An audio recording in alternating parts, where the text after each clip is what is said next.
Hello, everybody, and welcome to downtown Ann Arbor, Michigan, and to Carol Hutchins Stadium for WCBN Sport coverage of Michigan softball. Today is first of three in this weekend series between the Michigan Wolverines and their rival Ohio State Buckeyes. Welcome into the broadcast booth, everybody. I'm Josh Samuelsen, joined alongside my partner, Jack Dillon. And Jack, the Wolverines coming off back-to-back series wins over Purdue and Northwestern. How do they continue that momentum today in a first of three against their arch rival Ohio State Buckeyes, who have one of the best power-hitting offenses in the entire country? Yeah, I think it starts and ends for both teams in the batter's box. These are both explosive offenses that win games by outscoring their opponents and pitching just well enough to stay, in the win column. Both of these teams' last series were decided by offensive explosions. Specifically, I'm drawn to that game, that series against Northwestern for the Wolverines, where, Northwestern scores 9 runs in the second inning for the first two innings. Yeah. But then immediately the Michigan Bats are able to get them back into the game and eventually win the game. It's going to be decided by the batter's boxes today in this matchup. I mean, yeah, you got both power-hitting teams. Ohio State have won 9 of their last 10. They average about 9 runs per game in that stretch. And last year they had 45 wins in their regular season and hit a lot of home runs, and that has continued this season. Michigan on the other side obviously have some power hitters themselves with Conway and Putz, who's having a career year leading the country, is top 15 in the country in a lot of statistics like OPS we see with her home run. She's top 3 in the entire Big Ten. That's the key for the Wolverines, as well as getting that top of the order going, as well as the entire order. It's consistency that matters. We know Michigan has some heavyweights at the top of the order, but it's the entire lineup, like you said, the key for the Wolverines. Yeah, and that consistency in the lineup has been the relative strength for Ohio State this season. You look all the way down to the bottom. There are 7 and 8 and 9 hitters. Their 8 and 9 hitters are hitting north of 330. That is extremely rare. You will find that in only a few lineups in the entirety of college softball. So if you're Aaron Hayne, you're a Michigan pitcher, you have to be consistently on. Does not matter where in the lineup you are, you have to be as strong. As someone who's pitched before, that's an extremely stressful situation to be in, always forcing yourself to be on top of the hitter. That's something that can add up later in games as you get further and further into matchups. Maybe see a bit more stress, see how that affects pitching today. Yeah, and as we look at the starting lineups for both of the teams, for Ohio State, it's Hadley Parisian leading off, Abby Wilhelm in the 2-hole. Batting third is Sammy Buick. Batting fourth, Taylor Cruz, who's hit 16 home runs, which is top 3 in the Big Ten. Batting fifth is Kiki Estrada. Batting sixth is Haley Lang. Batting seventh is Lottie Landmesser playing third base. Batting eighth is Izzy Neal behind the plate for Ohio State. And batting ninth is Skylar Lamone in center field. For the Wolverines, looking at their starting defense, it's Lily Valamont behind the dish catching. Aaron Hayne, who's making another start for the Wolverines. At first base is Maddie Ramey. At second base is Janelle Ilacqua. At shortstop is Kylie Carr, the freshman who's making her 3rd consecutive start.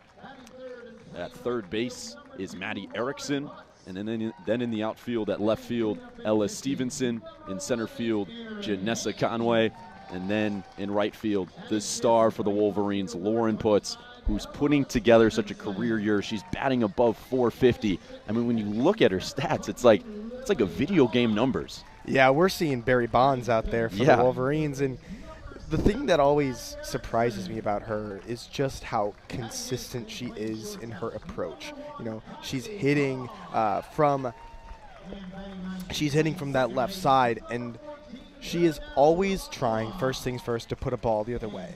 And that is one of the strongest things that I see in a hitter, just because it's a really solid approach, and it prevents you from getting beat low and away, where a lot of pitchers try to throw to a power hitter like Putz. The ball slips inside, she can turn on that thing and put it 250 feet into the right field fence.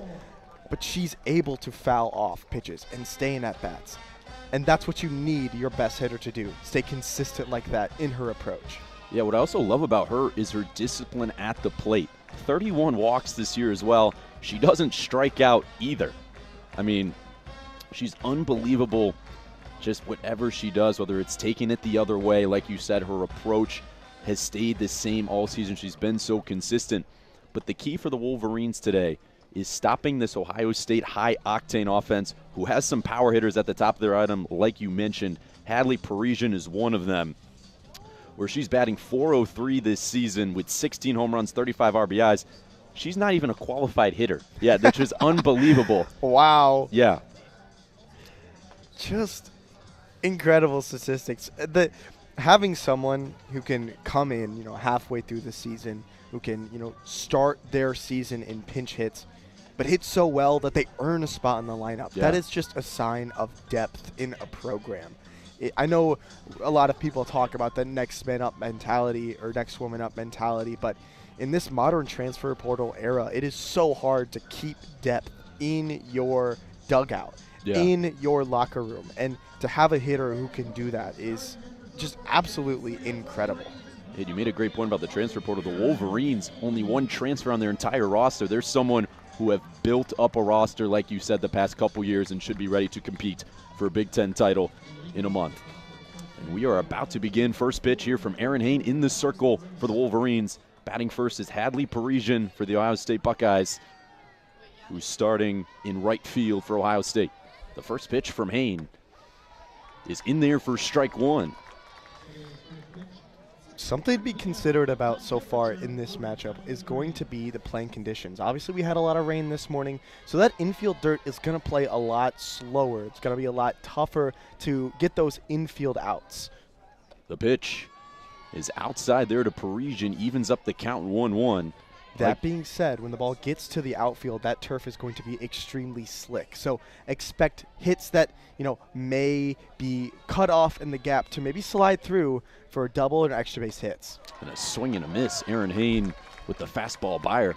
Yeah, you make a great point there. It's an all dirt infield and then turf in the outfield. So like you said, that ball's going to fly to the wall, especially with a lot of rain we've had the past couple days. The 2-1 to Hain. There's a swing and a miss. Got her looking. Parisian down on strikes for out number one to begin here in the top of the first inning. Just a great approach from Hain there, attacking the hitter first things first. You never want to have a leadoff walk, but especially in the first inning, it is imperative for a pitcher to just go at the hitter, and that's exactly what she just did. The pitch there to Wilhelm is ball one. Hain's been the workhorse for the Wolverines all season. 4.04 ERA with a 5-4 record, leading these Wolverines in innings pitched. The 1-0. Misses high there. 2-0 count to Abby Wilhelm. Yeah, her best pitch is definitely the rise ball, and that's what she just came in with. It's going to try to spot it a little bit above the hand, especially early on in games when, a solo home run's not exactly going to kill you. As that ball is hit on the ground. Nice stop from Carr. The throw is offline. An infield hit for Abby Wilhelm gets the offense started for the Buckeyes. Tough play there. It bounced off the third baseman Erickson's glove. Carr did a good job to backhand, but too late. Wilhelm gets up the line fast. Yeah, that's exactly what I'm talking about with the slow infield dirt. 9 times out of 10, that's going to kick off a glove and go straight into the outfield. But because, that first bounce is a little bit tougher, shortstop has a chance to keep it in the infield. As that pitch from Hain misses for ball one, it's Sammy Buick at the plate for Ohio State, batting .368 this season. She waits on a 1-0 offering that misses low from Hain, count 2-0. Sammy Buick transferred over from Miami of Ohio with Kumar 2 years ago, where she was the MAC Freshman Player of the Year, has continued that success here for the Buckeyes. Now batting in the 3-hole, starting at second base. The 2-0 is in there for a strike. Catches the inside corner. That's a great pitch. Bit of like a power changeup where obviously there's a little bit taken off, but it's a get me over, right? It gets you back in the count. Now you're at a 2-1. You have the ability to, really fight against the hitter. You're in a much better position. Buick waits, hits it on the ground. Nice stop for Erickson. Throws it over to one. Lockwood turns. Double play. Just fantastic defense from Maddie Erickson. It's an old farmer's tale, but anytime a ball, you give a little error, it always comes back to you, and that's exactly what just happened. Erickson just on the previous play had a ball kick off her glove. She gets one hit right back at her, turns a fantastic double play, extremely quick, smooth hands, gets the ball to first base for that 2-out swing. Yeah, and softball is a funny way. You see it with baseball as well, as the ball will always find you. And Erickson, a tough play, like you said, off the glove on that ground ball first, and then now she just turns the double play to end the inning for the Wolverines. Limits the damage in the first inning after the infield single, and now Michigan will get their crack at it to begin here in the bottom of the first inning and face Jenna Mulk, the ace for the Ohio State Buckeyes. As we dive a little deeper into her here, 14-11 record this season, a 2.84 ERA in 123.1 innings of work, which leads the Big Ten by a mile. She's an absolute workhorse, and that's kind of symbolism of what Ohio State has been all season. They don't have much pitching depth. It's been Mulk, and that is it. That being said, Mulk has been fantastic in the innings she has had. You know, a 3 ERA is fantastic. Yeah. But the thing that I'm looking at is this 103 strikeouts so far this season. She is looking to embarrass you in the box. She is looking to punch you out. And even with 103 strikeouts, only recording 44 walks this season. That's fantastic control numbers as far as I'm concerned. You know, obviously some pitches do get away, almost 20 wild pitches on the season. That being said, she has been the ace so far this year for the Buckeyes and expects to put on another ace-like performance today. Yeah, they've called her number all year long. Has started almost every game for them in conference play. And she will face a trending up offense of the Wolverines, and that will be led off by Indiana Lankford, the senior from Poway, California, where she's hitting .397 this season. That slap hitting style is great, leading off for the Wolverines this season. We'll see how Indiana Lankford really attacks Polk.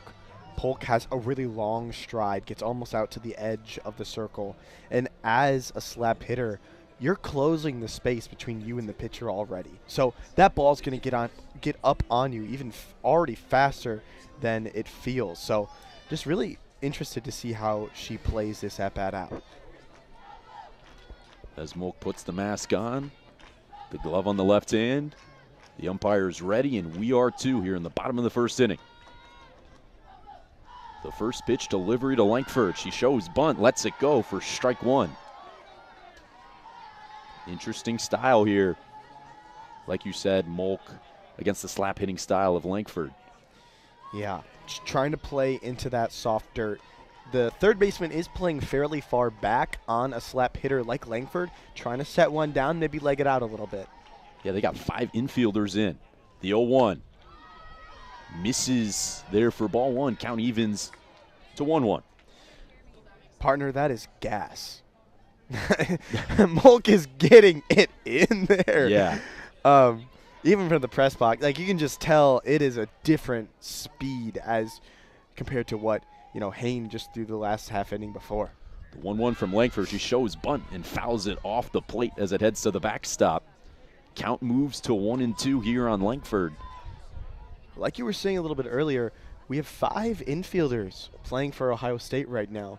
Seems like the right fielder has shifted down to the second base position, and then the rest of the infield shifted over to that left side. Center fielder still playing pretty shallow, but still with the center fielder would. Left fielder hugging the line a little bit. Interesting to see against a flamethrower in the circle how that affects the game. The 1-2 is fouled down the left field line and into the Nebraska dugout, Ohio State dugout. Red jerseys are sometimes confusing. You're lucky if I don't call them the Pioneers one time today. Lankford will step back into the box, waiting on a 1-2 offering from Mulk. Lankford has reached base safely in 22 straight games. Looking to make it 23. The 1-2 is fouled off again, narrowly into that Buckeye dugout once again. There's maybe a coach or a injured player standing right down the line, right in the doorway of that dugout. And I don't think I've ever seen eyes so big in my entire life. She's got to take cover. The 1-2 is popped up, foul, ground, and it drops foul in front of Landmesser. Looks like she kind of lost it. I mean, I think one of them could have made a play there. Well, that was hit right off the ground, so it popped right back up, so it looked like it was in the air, but that ball was dead on arrival. Might have hit off the plate, to be honest, getting that high of a bounce. The 1-2 once again is chopped on the ground over the third baseman Landmesser, and a base hit from Langford. A great at-bat there, fouling a few off. That is that is teach tape slap hitting. Takes the ball on the outside corner, hits it right into the ground, over the defender. Shortstop can't get there in time. Ball gets all the way out to the outfield. Not hit too hard, but just hit to the right place. That's exactly what you want to see out of your leadoff hitter. And here's Janessa Conway. As she waits, the first pitch is fouled down the right field line. Love to see that approach. Just aggressive hitting. First pitch swinging. Don't miss that first fastball.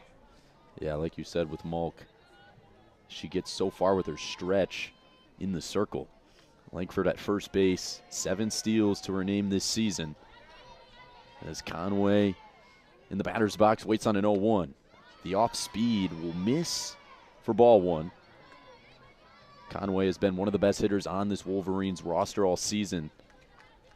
Hits for extra base power we've seen with triples, home runs. Actually, her 6 triples leads the Big Ten. Langford at first, nobody out here in the bottom of the first inning. Conway waits. Nubbed down the right field line and foul. Yeah, she's just got a unique mixture of both power and speed. Anytime ball leaves the infield, she's looking to take that extra 60 feet. And any coach in America would love to have her in their 2-hole. Yeah, complete 5-tool player. As she waits on a 1-2 from Molk. And that's fouled off back to the screen. Good job of staying alive and getting a piece of this nasty off-speed there from Molk. Yeah, that pitch was trying to get her 104th strikeout. Absolutely certain of it. It was nasty, and Conway did a fantastic job just to stay alive. With Langford at first, nobody out. The 1-2, swing and a miss. It got her with some off-speed junk for out number 1 here in the bottom of the first. And that will bring up Lauren Putz, a right fielder for the Wolverines, and their best hitter. Hitting .472 on the year with 14 home runs and 57 RBIs.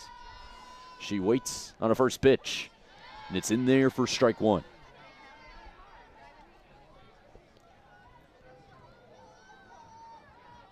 Like I said, the best hitter on this Wolverines team leads her in home runs, RBIs, average, walks, slugging, and OPS. We could go on. As that pitch is fouled off the screen down the left field line. She's quickly down 0-2 here to Molk. She just let that pitch get in on her hands. And once that happens, you know, it's really hard to stay alive in that specific pitch, because you can't really get the power that you want. You can't really get the directionality of hitting that you want. Can't get the hands extended. You need to be a bit more on time for this next pitch if you want to see some success. The 0-2 is ripped up the middle into center field for a base hit. Good 0-2 approach to battle. And now 2 on, 1 out for the Wolverines. And she was just on time. Like, it's crazy just how much timing affects a hitter's ability to put the ball in play. She took a pitch that was probably middle, dropped the hands in the slot, took it right to that 5-6 hole in between the pinched infield, trying to turn a double play. And that will bring up Erin Hain, the pitcher. And she's a little late on that fastball. Foul tip into the glove for strike 1.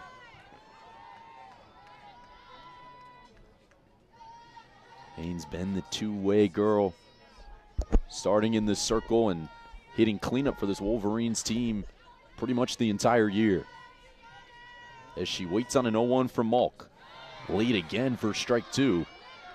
Quickly down 0-2, and that's what Malk has been doing so far.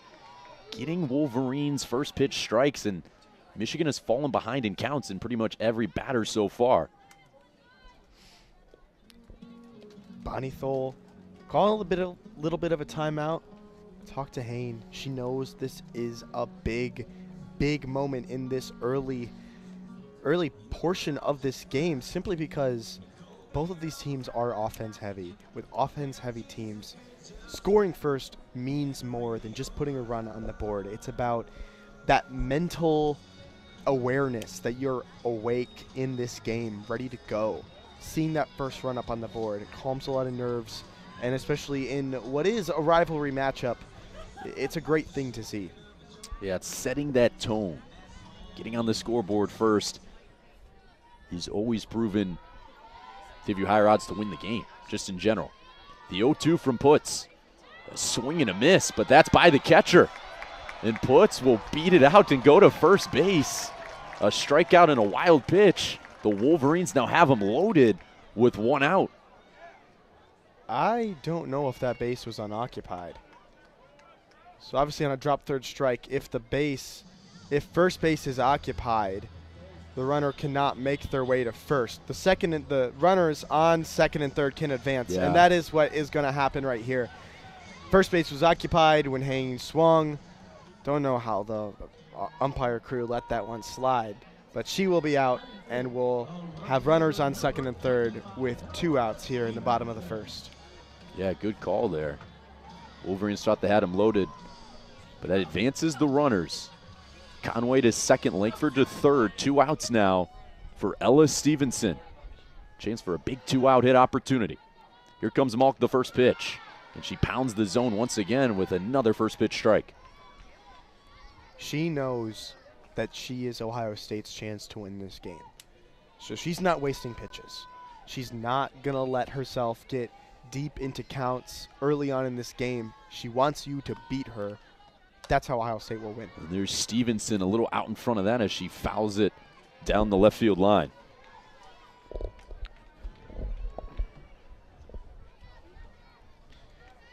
Another hitter down to 0-2. Yeah, once again, the Wolverines an opportunity here to strike first with 2 on and 2 out. Stevenson will wait for the delivery. The 0-2 is bounced on the ground. A tough play. The throw from third, and Stevenson beats it out, and the Wolverines with an infield hit RBI single and take a 1-0 lead. Lauren Putz almost ended the inning at third base right there. Fantastic base running from Stevenson to leg that out. But anytime there's a ground ball hit in front of you as a base runner, you always have to be concerned about that ball following you and being tagged out, especially at third base. Dangerous position, however, things do fall the right way for the Wolverines. 1-0. You'll take it when you can get it. 1-0 Wolverines. Valamont will take, and Stevenson will swipe second base easily. Yeah, no contest there from the catcher. First and third with 2 outs. You don't want to test anything. You trust that your ace can get this guy out at the plate. Especially with a speedster with Putz at third base. The 1-0 delivery to Valamont is grounded.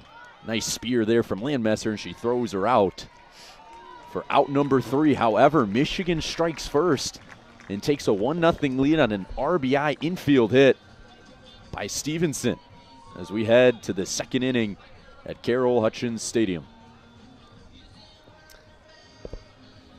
So far, the approach from Michigan has been very consistent. Maybe it's just everyone's on the top of the ball, everyone's hitting down, but so far they've been able to put good contact on the ball, put balls in play, and force Ohio State to make a play. And that is something that's extremely important, especially on a day like this, where the ball is going to be a bit slippery. You never quite know where it's going to go. While defense has been tight so far, that approach will be very handy later as we get further into this game. Yeah, those conditions have definitely played a role. What we've seen just with some random and wacky bounces so far in the dirt, but if you're Benny Thole right now, you're happy with the approach they had against Jenna Malk. Even though she's been doing what she does best, first pitch strikes, getting ahead of hitters and making them feel off balance with her off-speed stuff, which we already have seen how nasty that's been. Yeah, I mean, Kieran Kumar is saying the same thing to her team. She knows one run is not going to be enough. Like, yeah, one run for either of these offenses is just a cup of coffee, right? So she knows you're going to have to put more runs on the board. And Bonnie Thole's thinking the same thing. That approach from her pitcher is what will keep them in this game. Being able to use her further and further down the line is essential for their ability to come out with a win. As that will bring up Taylor Cruz, the cleanup hitter for Ohio State here in the top of the second inning. It's 1-0 Michigan in a first of 3 series. The first pitch from Hain is in there for strike one. And Taylor Cruz, who's been one of the best hitters for this Ohio State Buckeyes team, batting .350 with 15 home runs and 36 RBIs. Recently had 2 bombs against Dayton just 2 days ago. The pitch from Hain is fouled off just over our heads down the right field line.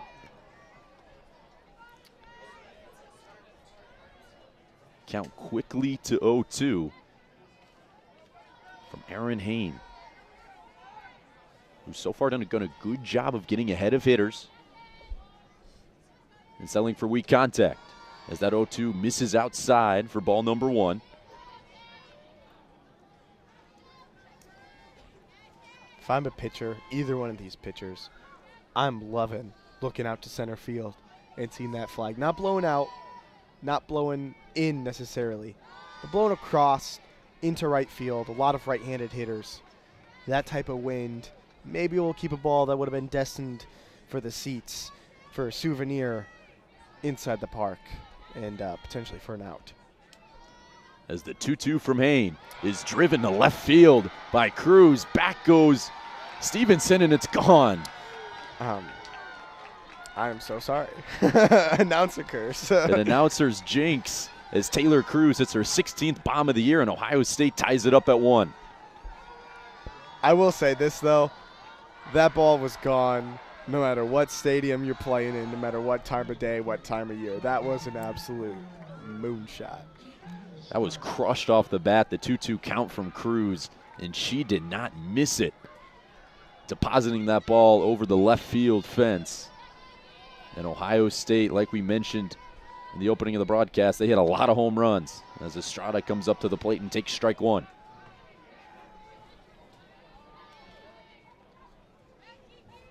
Cruz has been on fire. That's 5 home runs in the last 5 games for her. The 0-1 to Estrada is outside for ball 1. Estrada, the transfer from South Carolina and Arkansas, stepping in, batting .325. Another Ohio State Buckeye with double-digit home runs. She's got 10 on the year. She waits on the 1-1, and that misses for ball 2. 2 SEC schools coming up north. It's an interesting change of scene considering the landscape of college softball being so Southern dominated. As that ball's floated and caught there by Carr at shortstop. Some weak contact there from Estrada. Nice job from Hain, kind of battling back there from a 2-1 hitters count and getting the first out of the inning. And that will bring up Haley Lang, the backstop for Ohio State. The first pitch to her is on a line to right field. Coming in and making the catch as Lauren puts a nice step on that ball for out number 2. That was a fantastic swing on that pitch. I know it doesn't fall, but hits like that is what gives you confidence as a hitter because you know you're putting a good swing, good at bat. That's what you're looking for. A big out number 2 as Landmesser steps in for Ohio State and takes ball 1. And this is where Hain should be able to get comfortable as she faces the bottom of this Ohio State order. Landmesser only batting .170 on the year. However, like you mentioned earlier, the rest of these Ohio State players batting above 300. Which is pretty uncharacteristic for softball in general. It's 2-0 now to Landmesser. You know, about 4 or 5 years ago, I would have said that is the characteristic of a Michigan offense, where it is just hitters from 1 to 9. And Michigan is like pretty close to that as well. A little bit lower average, but this Ohio State offense, just every single hitter can hit for average. And here's the 3-0 to Landmesser. Hain gets a strike there, makes it 3-1, and you can't lose Landmesser to a walk here. She has 20 strikeouts and 52 at-bats. Would be tough to do so, as Ohio State's order only gets stronger as you get to Izzy Neal and Skylar Lamone next. The 3-1 misses for ball 4. Landmesser takes a 5-pitch walk, and that's a 2-out base runner for Ohio State. And that will bring up Izzy Neal.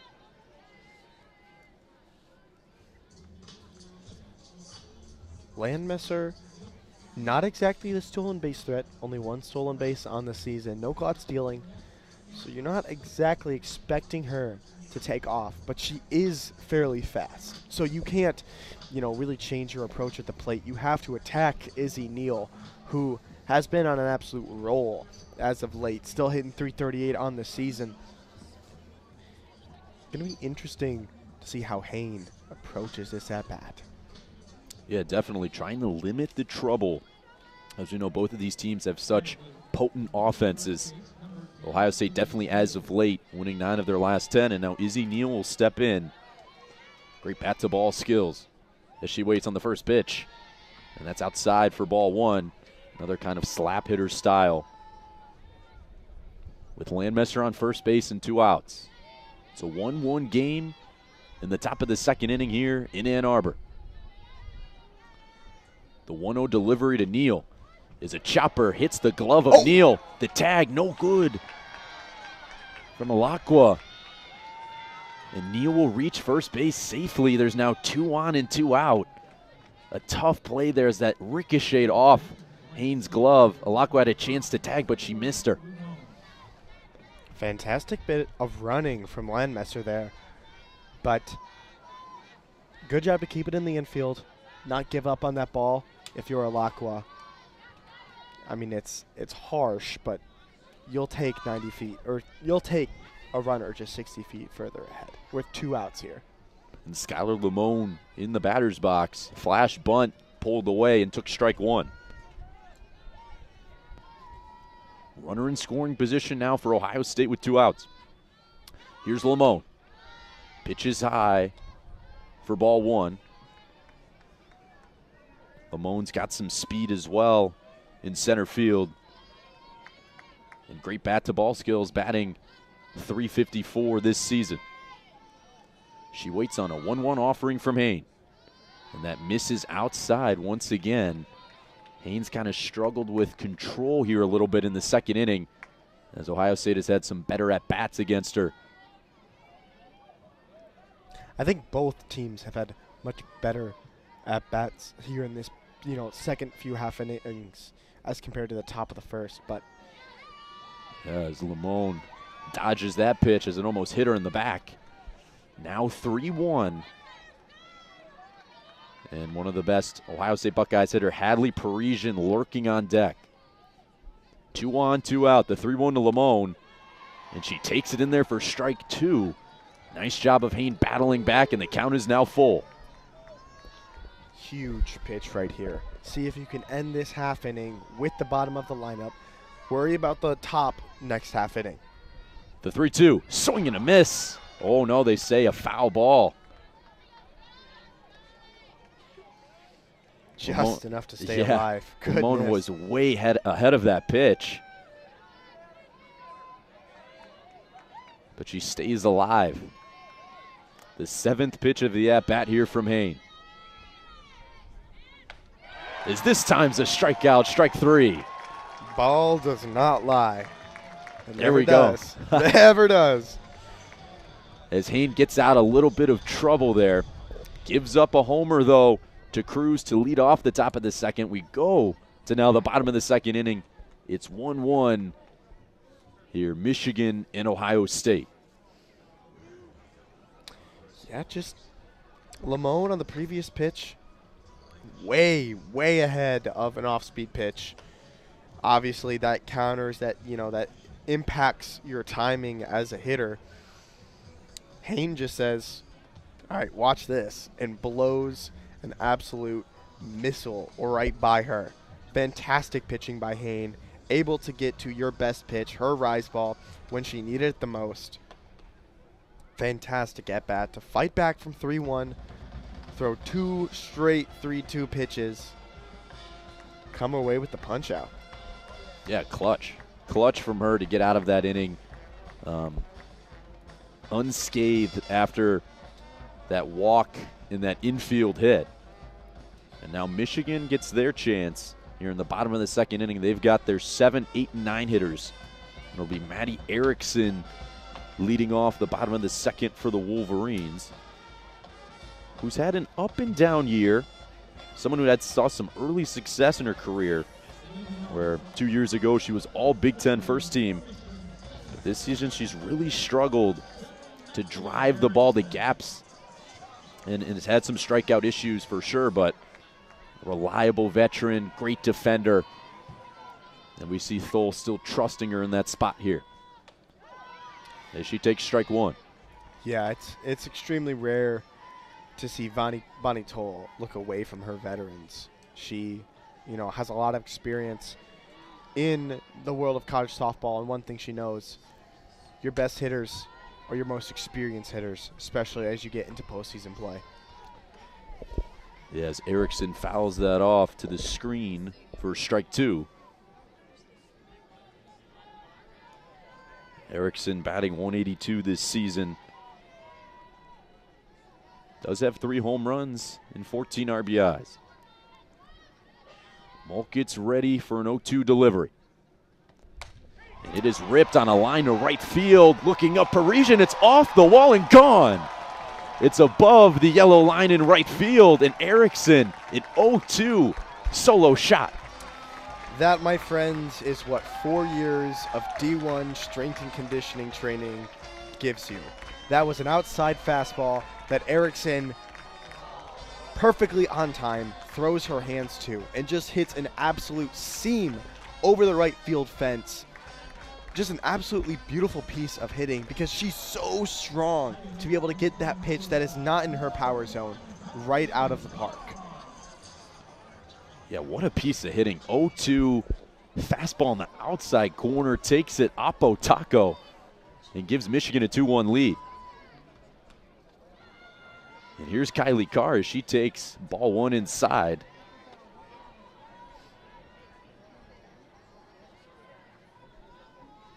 Kylie Carr, the freshman from Allen Park, Michigan, has gotten 3 straight starts for the Wolverines over Fantucci.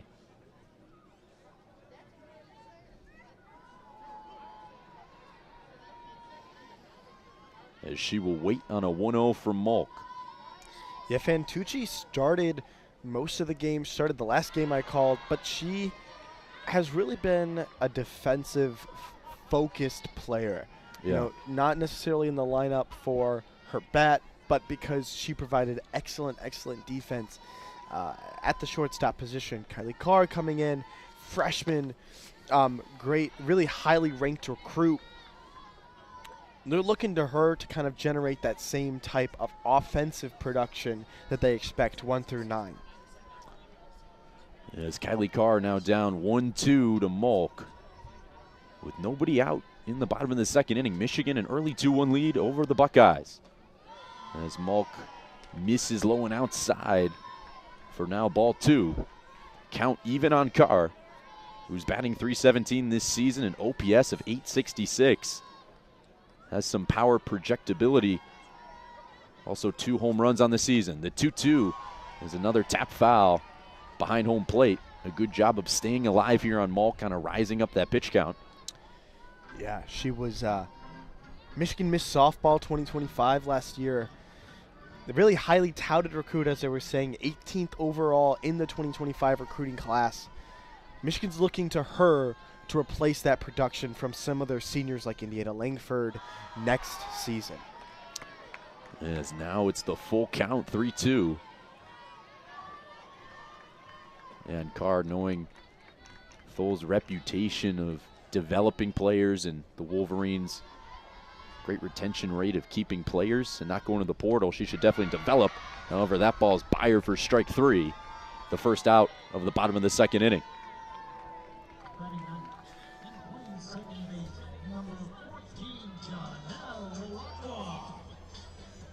And here is Janelle Alakwa, the second baseman for the Wolverines, stepping in, batting ninth, kind of that second leadoff hitter kind of for the Wolverines. She waits on a first pitch, and it bounces in there for ball 1.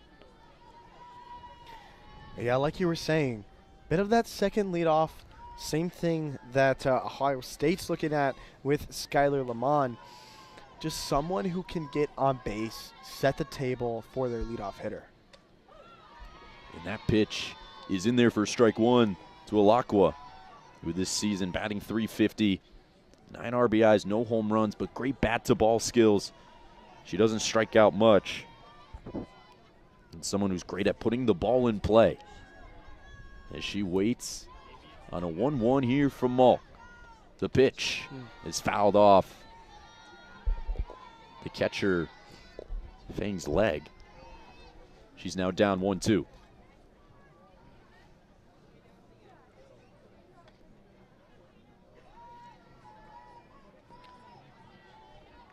See if she can utilize those bat-to-ball skills that she, has really built up over these 4 years here at Ann Arbor.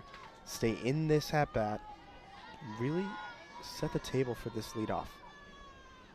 The 1-2, swing and a miss. And strike 3 there to Alakwa. 2 down here in the bottom of the second. As we head back to the top of the order here to Indiana Langford with 2 outs and nobody on.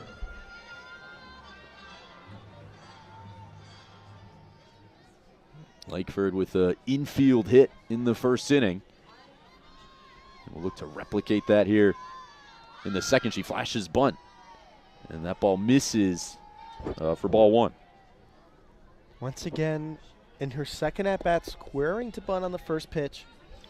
Just really keeping that third baseman honest. Seeing if she can bring her in a little bit before she tries to pepper it across that left side. Yeah, and 5 infielders in the infield once again to Langford as she flashes bunt, pulls away. It's in there for strike 1. And here comes the umpire as she's coming up to Malk.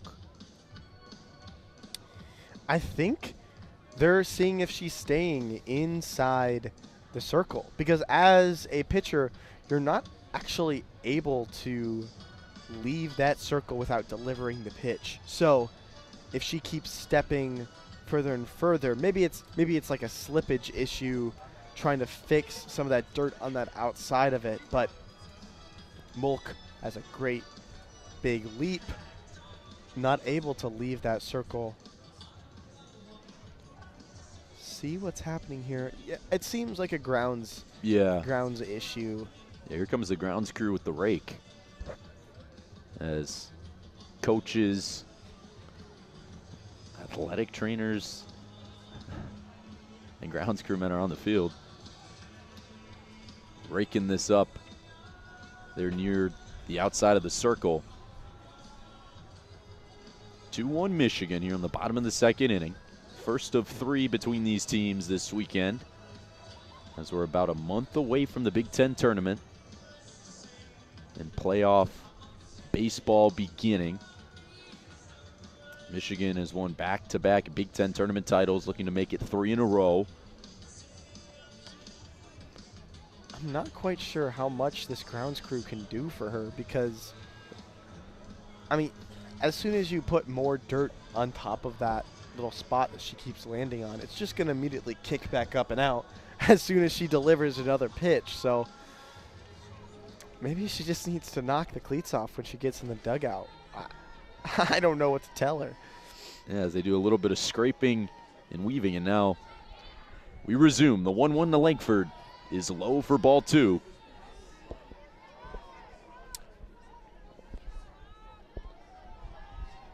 Nobody on here for Langford, nearly hitting 400. The 2-1 is chopped, fielded by Malk, and she throws out Langford by a couple steps for out number 3.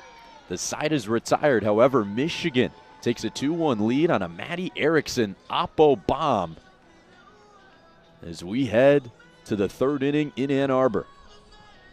I know you were talking about playoff softball a little bit earlier, partner, and Michigan always seems to be a bit of a riser in situations like that. Obviously, 22 Big Ten championships, leading all programs in the Big Ten.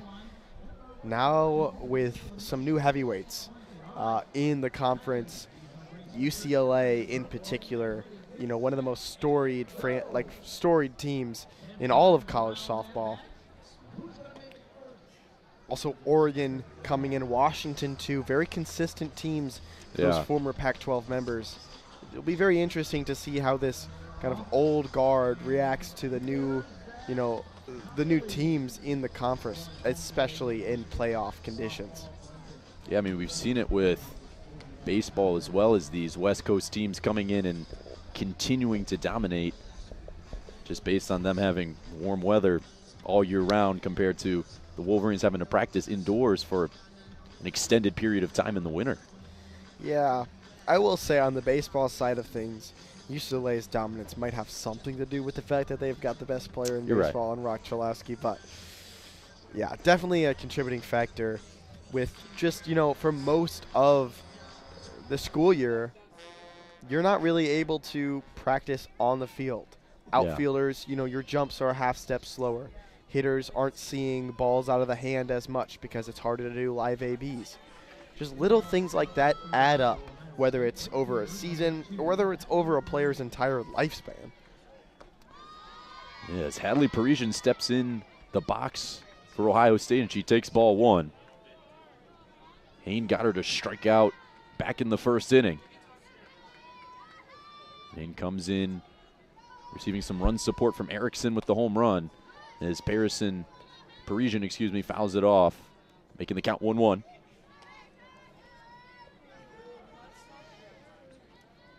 Parisian has continued that power surge.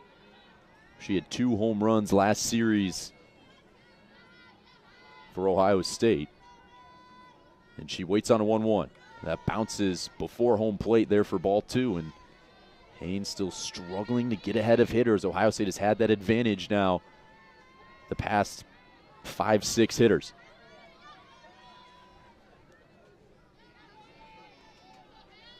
Parisian, the closed stance. The 2-1 on a line and fair down the right field line and all the way to the wall. Parisian rounding first and stand-up double for her to lead off the top of the 3rd inning. A nice piece of hitting down the right field line, and that ball jumps and goes to the wall. Yeah, Parisian sets up at the very, very back of the batter's box. And one of the things that allows you to do is see the ball really deep. She is able to pull that ball down the right field line at a spot where most people would be, letting that get a little bit deeper into their stance. It's just a really big advantage to have as a hitter to be able to push that ball a lot further. Yeah, so nobody out. Runner on second base for Ohio State, and Abby Wilhelm will step into the box. She waits on a first pitch and fouls it down the right field line and out of the stadium. Hope to hear no car alarms. Oh, yeah. Luckily, we were able to walk to this game, not park our way and chances to get hit by foul balls. The 1-1 just misses from our angle. It's kind of tough down the right field line, but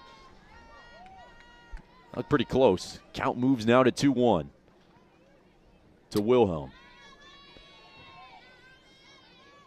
And once again, Hain falling behind the hitters. The 2-1 count, and it's in there for strike 2. Big time pitch. That fastball catches the top of the zone. Not much difference between those 2 pitches, to be completely honest. It looks like it was the same spot, but, as an umpire, you see a pitch to the same spot twice. You're probably going to call it the second one a strike. The 2-2 is popped up here to left field. Stevenson comes in and makes the routine catch for out number 1. Nice job from Hain battling back from a 2-1 count and getting Wilhelm to fly out. And that will bring up the 3-hitter, Sammy Buick.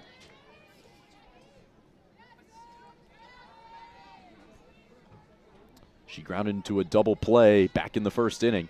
A great relay from that Michigan infield defense. The first pitch to her is a swing and a miss.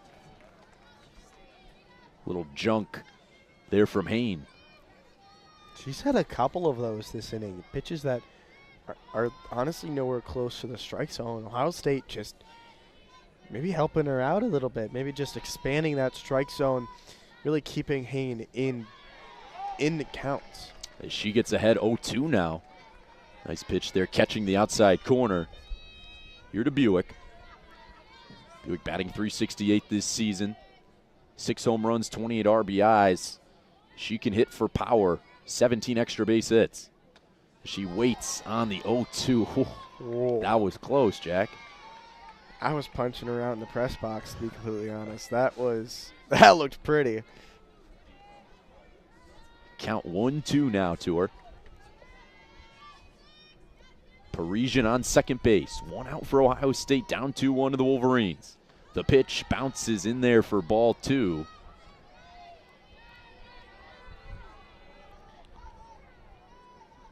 These Ohio State Buckeyes, very disciplined. You mentioned their approach. A lot of them at the back of the box. And really making Aaron Hain come to them. She waits on a 2-2 count, fouled down the left field line. The ball was ripped. That disciplined approach is consistent all the way throughout their lineup. Obviously, they hit for a good average, but one of the ways that they do that is through the, 80% of their lineup that has double-digit walks this season. Their top 3 hitters have 21, 28, 15 walks. That's how you keep a high average. It's not just by smacking the ball. As that ball's down the right field line and gone. Sammy Buick on a 2-2 count. A homer down the right field line, sneaks out of here, and it's a 3-2 Ohio State lead. Here in the top of the 3rd inning, it's Buick's 7th home run of the season. That ball just sneaking out. Almost hit that foul pole right there down the right field line. But just a fantastic piece of hitting there by Buick. Able to stay with the ball from the outside corner and just, fences here at Hutchins Stadium, only 200 down the line. Yeah. That has to be a factor with how powerful these 2 lineups are. Yeah, that ball was probably hit 204 feet. That ball snuck out as the first pitch to Cruz is fouled away. And yeah, you mentioned a great piece of hitting from Buick, down to 2 strikes. Deposits that ball to right field and out. Both teams have had really nice swings down 2 strikes and have taken it the opposite way. As Cruz will take that pitch down the middle for strike 2. Aaron Hain battling back against this high-octane Ohio State offense. Cruz, another one of their power hitters. She's 1 for 1 today. She homered back in the 2nd inning, and she rips that ball down the left field line and fair. Stevenson will feel it up against the wall. Cruz looking too, and she gets there standing up. Another extra base hit for Ohio State. Just punch, counterpunch, punch, counterpunch by both of these lineups. Ohio State's just spreading the ball around the field. I mean, it's not to the same spot. It's taking where that pitch is taking you, taking the pitch, just letting that, where the ball is, dictate where it's hit. Just fantastic hitting. As Estrada grounds it foul. As she swung at that ball out of the zone. Good for Hain to try to get ahead of these hitters. It's 0-1 to her. Estrada popped out back in the 2nd inning. As Ohio State might hit around here. Estrada takes for ball 1. With Cruz on second base, 1 out. Ohio State has gotten 2 back here in the top of the third, thanks to a 2-run shot by Sammy Buick. Estrada waits on a 1-1. And that ball's popped into right field. Puts is under it. And she will make the catch. Tagging up from second to third is Cruz, and she makes it there. Estrada does her job, advances the runner to third. Now 2 outs here in the top of the third inning. That'll bring up the catcher, Haley Lang. Yeah, good throw by Putz there to, good job to get behind it, get your feet going, throw it in. But just not enough quite on it.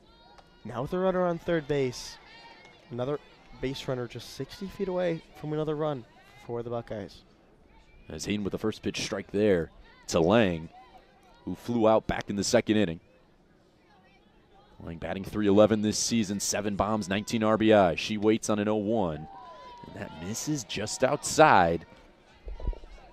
Ohio State, very disciplined hitters, like you said. They can take a walk. You can look throughout their entire batting order, and most of them rival the amount of strikeouts as walks. Very disciplined hitters. The 1-1 on the ground, hit by Haynes. She'll recover, throw to first, and got her by a step.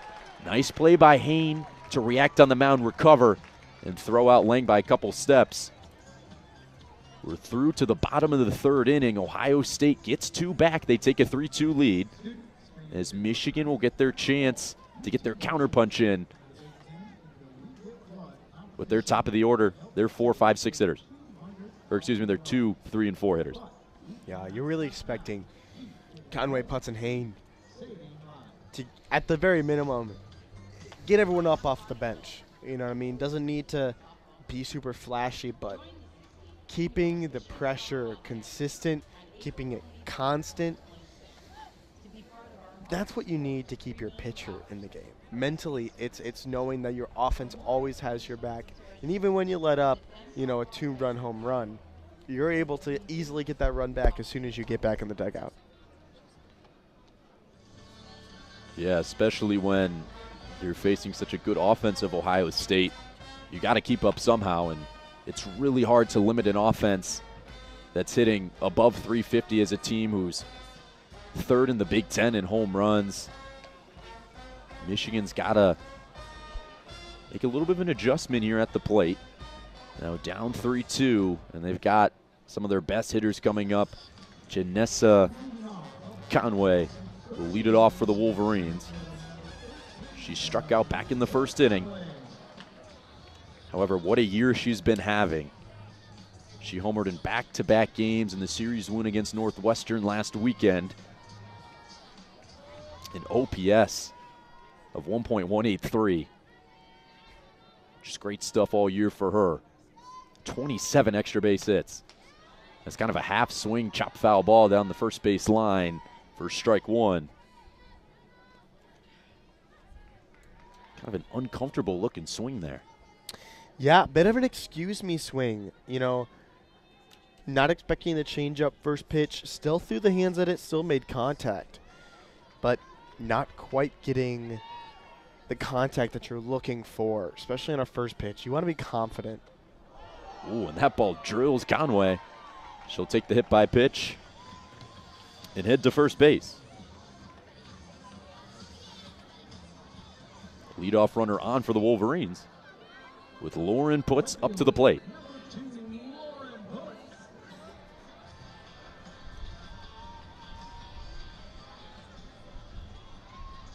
And Putz had a base hit back in the first inning. Now Conway, the speedster, on first base, leads this team in stolen bases with 9. Putz waits, drills it into the left center field gap for a base hit, and that ball goes all the way to the wall.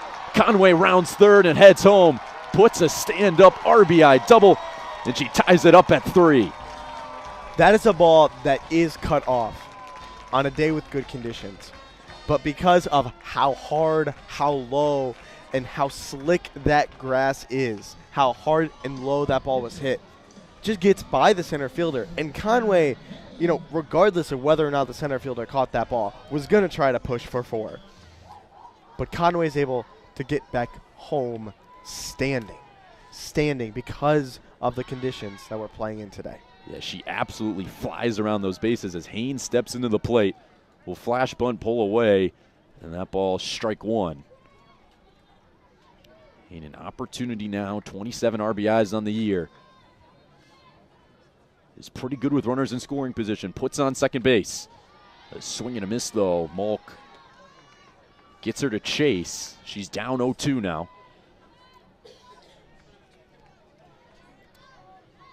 Haynes struck out back in the first inning. The 0-2 pitch. Swing and a miss. Malk gets her with some more off-speed junk. That's Haynes' second strikeout as she heads back to the dugout. And that will bring up Ella Stevenson. Wolverines with a runner on second base, 1 out. Here in the bottom of the third inning, we're knotted up at 3. Gotta say, Haynes just not looked competitive in the at-bats she's had today. Just not swinging at good pitches, not letting. As Stevenson rips into left field. Putz gets the wave and will head home. Stevenson kind of took too big of a step there at first base. She slides back safely. Her second RBI of the ball game, and the Wolverines take a 4-3 lead. Great piece of hitting, another low line drive. She took that big of a turn because she's expecting that ball to be thrown home. 9 times out of 10 that ball's fielded cleanly, and they're trying to get Putz going for a home plate, but because, kind of slipped up on her, not exactly fielded cleanly, she kind of got caught in no man's land. Lucky to get back. That the second baseman who was covering second and cutting off that throw wasn't immediately trying to gun her out back at first base.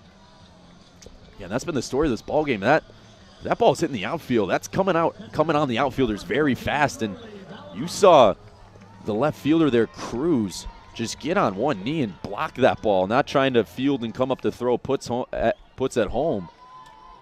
That ball flies on that turf there in the outfield. And that will bring up the backstop, Lily Valamont, who struck out back in the second inning. She has Stevenson on first base, who has 1 stolen base to her name this season. The pitch is grounded to the shortstop, Wilhelm. To 1 to Buick, and she missed the throw. A bad throw is in air for Wilhelm. Going to second is Stevenson safely. And there's now 2 on, 1 out for the Wolverines. That is huge. Potentially an inning-ending double play, and you come up empty. Just an underhanded toss that was nowhere near the second baseman. Immediately gets by her, and now Wolverines threatening again. Still with 1 out. Maddie Erickson already with a home run today. Try to do some more damage. As that first pitch is in there for a strike to Erickson. Yeah, Taylor-made double play right there. Hit hard enough to Wilhelm. She made the stop. About a 3-foot throw to Buick at second. Just missed it completely. And now Michigan, a gift, has a chance to add more. And there's Erickson, a drive to left center field, and that's off the wall. Coming home and scoring is Stevenson. Diving into second base safely is Erickson. Another RBI for her in a 5-3 Michigan lead here in the bottom of the third inning. How about Maddie Erickson coming in clutch? A veteran presence in this lineup is just able to crush that ball. That ball was about 6 inches away from being her second home run of the day, and now Ohio State's gonna have a meeting. Pitching coach coming out, outfield coming into the infield as well. We're gonna have a whole little team powwow as Ohio State sends an arm to the bullpen to get hot. Yeah, Erickson, what a game she's had already. The home run on an 0-2 pitch back in the second inning, and then now here, a double that was crushed to left center field. Like you said, so close to being her second bomb of the afternoon. And Michigan has jumped on Malk here in the third inning. They've got 3 runs, benefited from an error from Wilhelm, which probably would have been an inning-ending double play.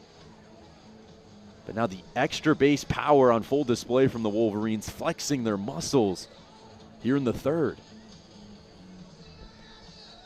Yeah, that Ohio State Coach Kumar is coming out there because Ohio State's outfield has not had good reads. No. The past couple balls hit out there, they've just been too shallow.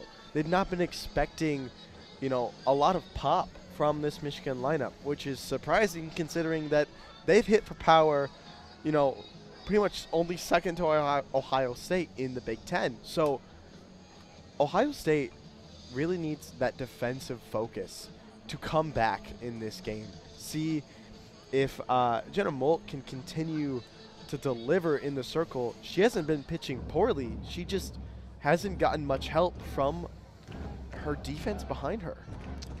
Yeah, and if you're Ohio State, you have Molk, and that's pretty much it in the circle. Your other options right now have ERAs above 5.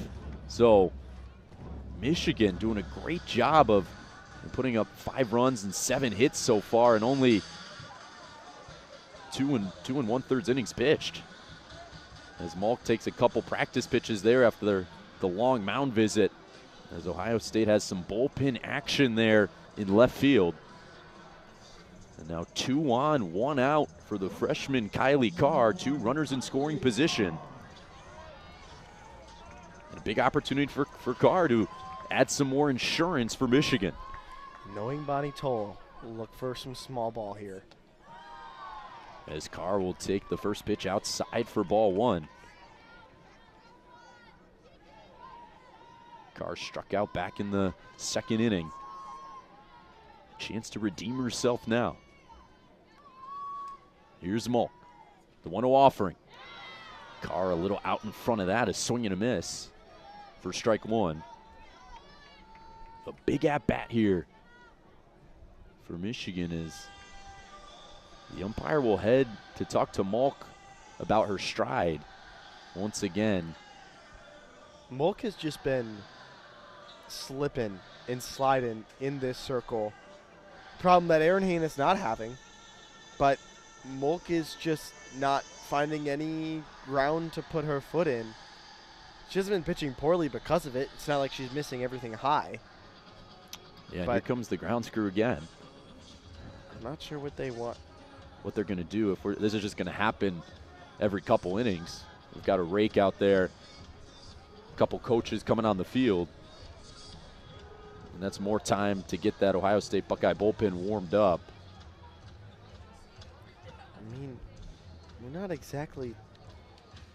Yeah, this isn't really going to solve anything. We got a couple swipes of the rake, and then like a 5-minute delay.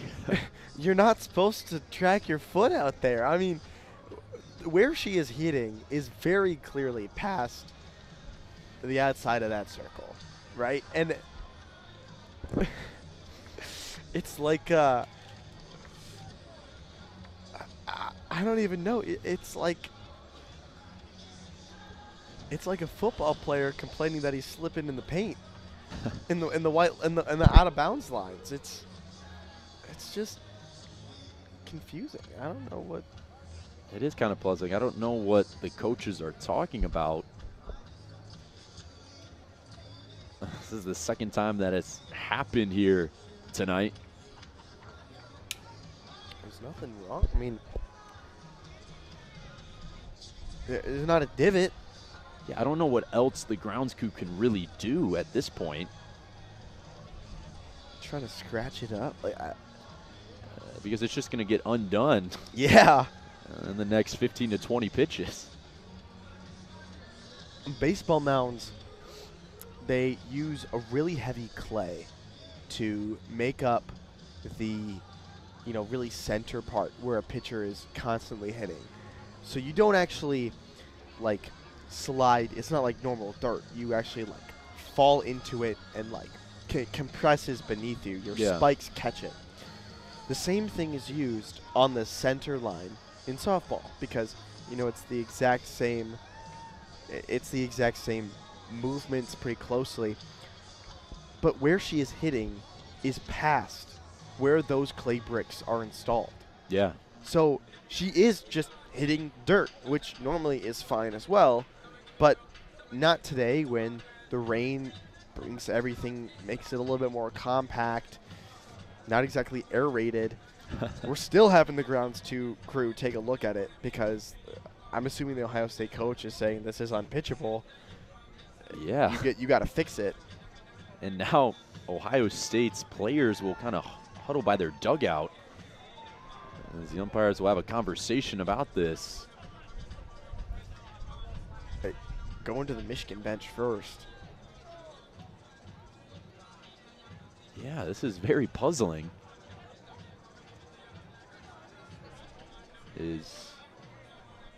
He's talking to the Michigan dugout and Bonnie Thole.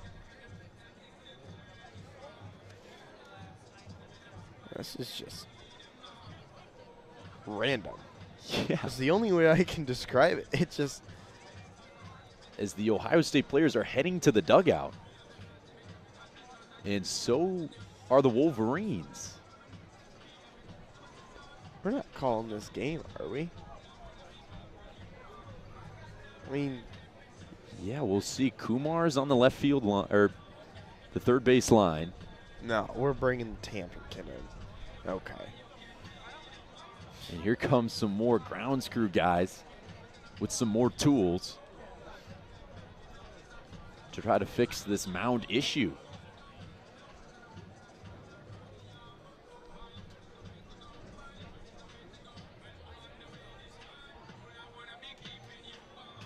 We've got a delay here due to the mound right outside the circle.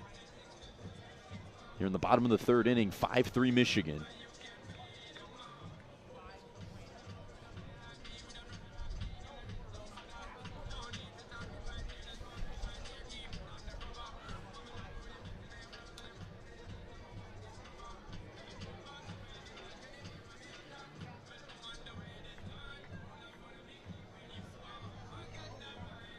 Right now the grounds crew is just kind of scraping the dirt up a little bit, trying to get to that maybe tighter.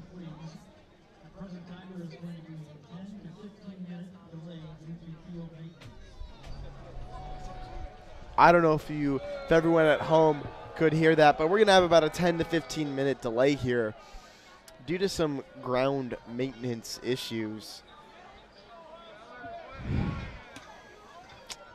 You know, as a Michigan fan myself, this feels a little intentional.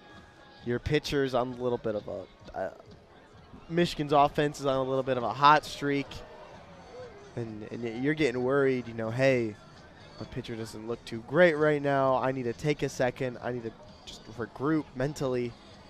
But this seems a little bit bigger than that, as we've brought out an industrial blowtorch to try to maybe dry off the clay a little bit, heat it up, get it more malleable.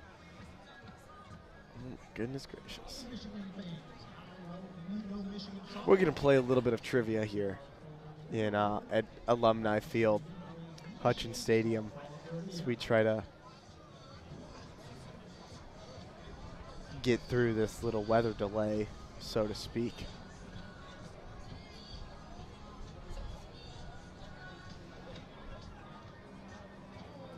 Just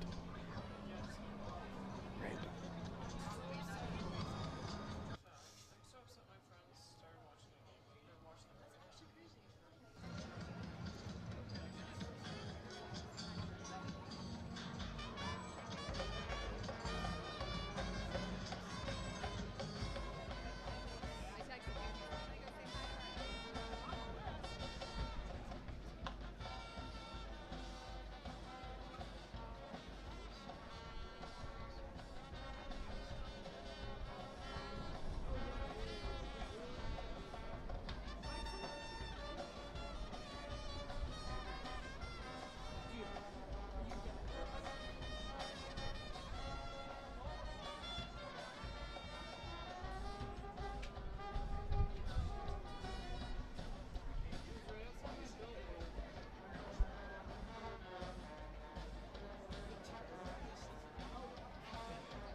we are back here after that about 10-minute delay messing with the mound.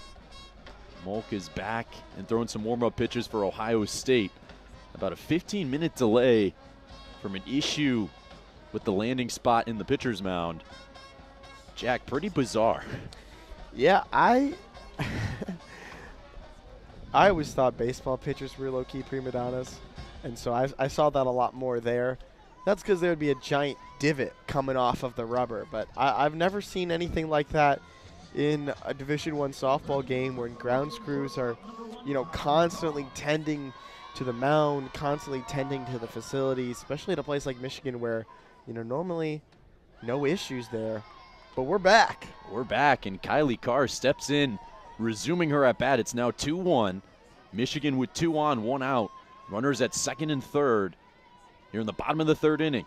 Wolverines up 5-3 over the Buckeyes. The 2-1 to Carr is fouled off in towards the Michigan dugout. 2-2 now to Carr.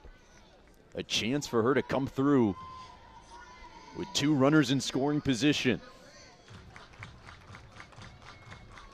As the crowd back into it, they're getting a little restless with that 15-minute delay.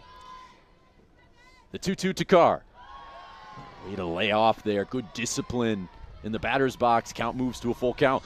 They were restless, but I'll tell you what, when they brought that flamethrower out, everyone kind of went, ooh. Fire. Fire. 2 on, 1 out here to Carr. Monk sets. The 3-2 is fouled off as some quick feet from the third base coach from the Wolverines. Much better swing than Kylie Carr has put on the past couple pitches. Trending in the right direction here. More solid contact. Bit higher exit velo. Here's Monk versus Carr. Freshman on freshman. The 3-2 is grounded up the middle and into center field for a base hit. Valamont will score. Erickson remains at third base. Kylie Carr comes through with an RBI single. It's 6-3 Wolverines. She's a little bit sad, too, because she wanted 2 RBIs on that.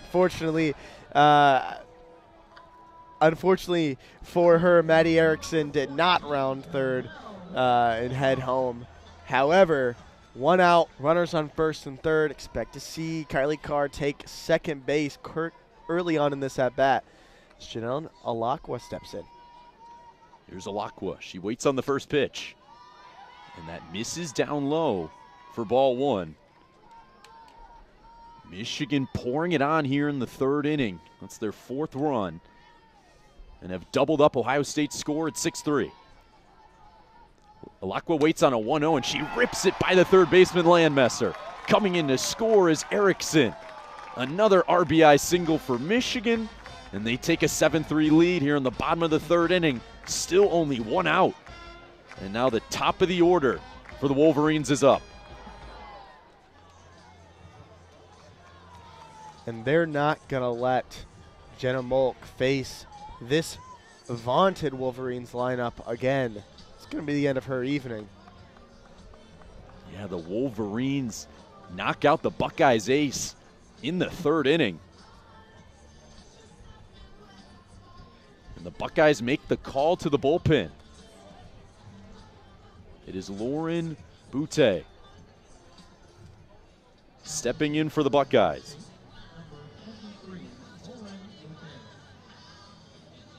And Butte this season, 15 appearances, 6 starts, a 2-4 record with an 8.43 ERA. Only 42 strikeouts and 50.23 innings of work. She did pitch just 2 days ago against in one of their midweek matchups against Dayton. Through 3 1/3 innings, gave up 4 runs, all 4 earned as well. So allowed 6 hits, brings her ERA to 8.43 so far this season. Not exactly the best bullpen arm. See if she can outproduce her rest of the season today against this Michigan lineup that has been on fire. Yeah, still only 1 out here in the third. 5 runs this inning. The Wolverines are 1 batter away from batting around. And the Ohio State Buckeye bullpen is scarce, like we mentioned. Molk, their best option, and now you have Butte with an ERA above 8. Has really struggled in her innings of work. Indiana Langford up to bat. And that first pitch misses for ball 1. Runners on first and second for the Wolverines, 1 out. Alakwa at first, Carr at second. Some nice speed on the base paths. And now is when you want to see your best players be your best players. Yeah, as right? Langford, fouls off that bunt. Position like this, you have the top of the order up in a spot where you can push this game into run rule territory, right? Oh, yeah. Situation like that, you need your best players to come in clutch and just put this game out of belief of Ohio State to be able to come back. And here's Langford, 1 for 2 today. Had a base hit in the first inning. She waits on a 1-1. And that catches the outside corner for strike 2. Tough call from our vantage point here down the right field line. Call nonetheless. It's 1-2 to Langford. 2 on, 1 out for the Wolverines, looking to add on to their 7-3 lead. The 1-2 looked like the same spot, but misses for ball 2. Yeah, that's the other side of a 50-50 call right there. Pitch thrown to the same exact spot. You know, it was called a strike the first time. The umpire saying, hey, you know, that's maybe my bad a little bit. That one's a ball. As she hits it on the ground, the Landmaster flips it to 2 for 1. Or excuse me, the second base for 1. They get the force out there. 2 outs now in the inning. Runners at the corners for Michigan. Yeah, I would take an act of God to double up Indiana Langford running down the first base line. So expect to see her sitting on first right there. But runner advances to third. That's a position to score if Janissa Conway can deliver a hit here. And Janissa Conway led off this inning as she takes strike 1.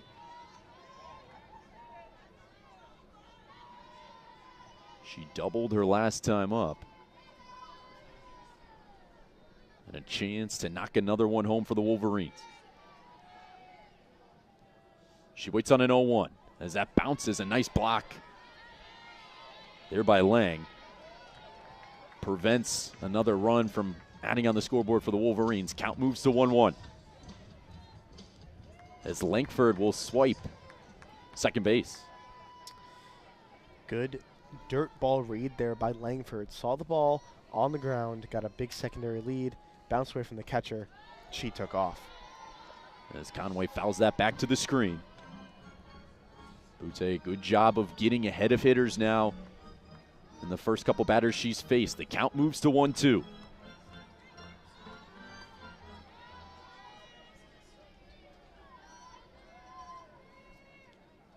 Here Conway waits. The 1-2, swing and a miss.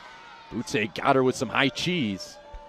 However, Michigan, a successful inning to say the least through delays and all. A 5-run third gives them a 7-3 lead as we head to the top of the 4th inning in Ann Arbor.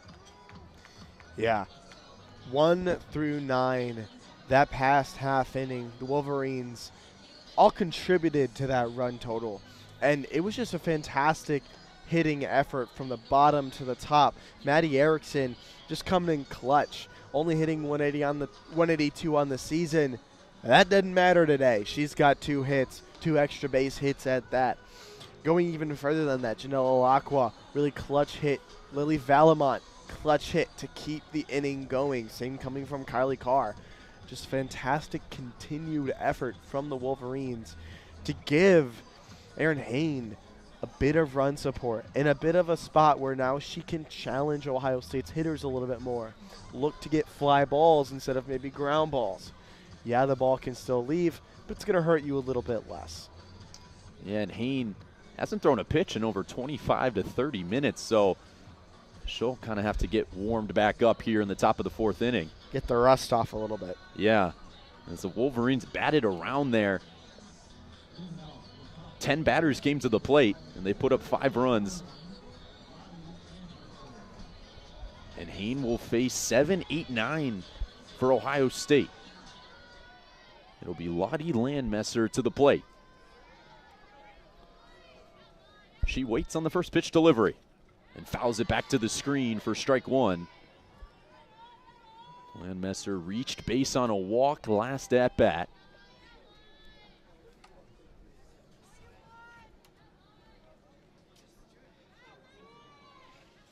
This is someone who doesn't make contact a lot. 20 strikeouts and 52 at bats. She went 1 for 6 against Minnesota last weekend. On the other side of things, not a lot of walks either, only 9.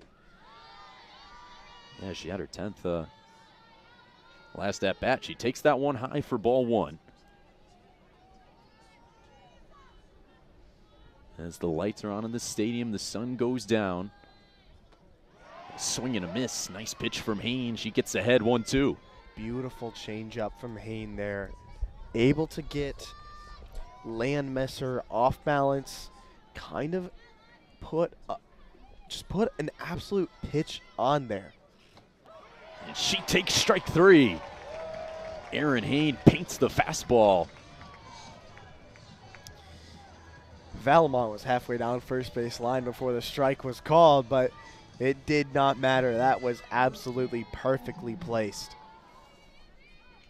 Yeah, she knew it. And here comes the 8th hitter for Ohio State, Izzy Neal, who singled back in the 2nd inning. The slap hitter will take ball 1 high as the Michigan infield adjusts to that style. You see Erickson and Ramey on the corners playing in a little bit. The 1-0 to Neal is inside for ball 2.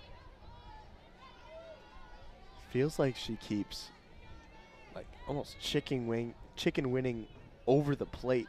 Yeah. Anytime a pitch is on the inside corner, it's really interesting to watch from the press box because it looks like she's just dipping into the box with her hands. As she will take ball 3. 3-0 to Neal. 1 out here in the top of the 4th. Michigan holds a 7-3 lead. They're in the first of 3 games. The 3-0 misses inside for ball 4. A 4-pitch walk to the 8th hitter, Izzy Neal. Not the at-bat you want to see from Erin Hain right there, specifically because you have so much momentum.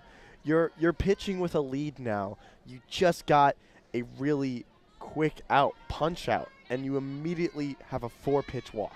That is just a momentum killer, and it separates your defense from that attack mentality.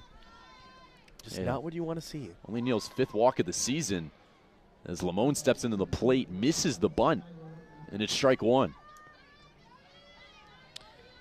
I'd like to see Erickson take a few steps forward here just to keep that bunt threat in check.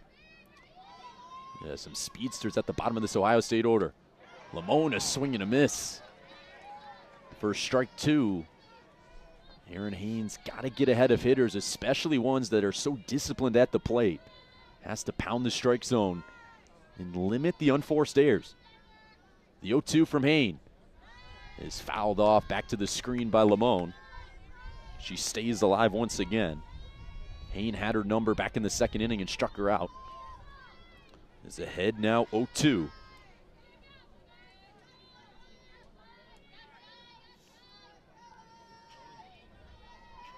Lamone waits here on the 0-2 offering, and a swing and a miss. And it's a strike him out, throw him out. That was a perfect throw by Lily Valamont. An absolute missile coming out of the right hand of the Michigan backstop. Put it right on the money. Shortstop coming over to cover. Literally just had to catch the ball. Tag was put on for her by the throw. And that is the momentum swinging right back into Michigan's dugout. Absolutely fantastic play for the Wolverines. Yeah, Neal, the 1-out walk, tries to swipe second base on an 0-2 count. And Hain gets the strikeout, and Valamont with an absolute laser from behind the dish. And the Wolverines continue to build on that momentum and take their 7-3 lead back to the bats here in the bottom of the 4th inning. And they get their 3, 4, and 5 hitters coming up to do more damage to this Ohio State pitching staff. Kind of an underrated point or thing about momentum is that obviously scoring runs is going to put momentum in your favor. But having a breakout inning and then hanging a 0 in the next inning is so essential to maintaining that feel of control over the game. And Michigan being able to deliver that is just so essential to maintaining that energy in the crowd, the energy in your dugout, the calmness you have at the plate knowing, hey, I don't need to play hero ball.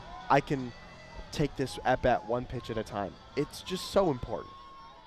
It definitely is, and now Lauren Putz leads off the bottom of the 4th for the Wolverines.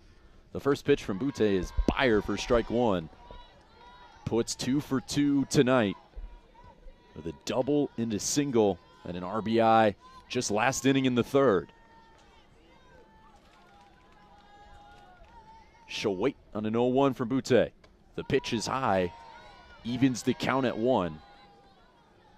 And Ohio State in a dangerous spot now, facing the Wolverines' 3, 4, 5 hitters, and have surrendered 5 runs last inning.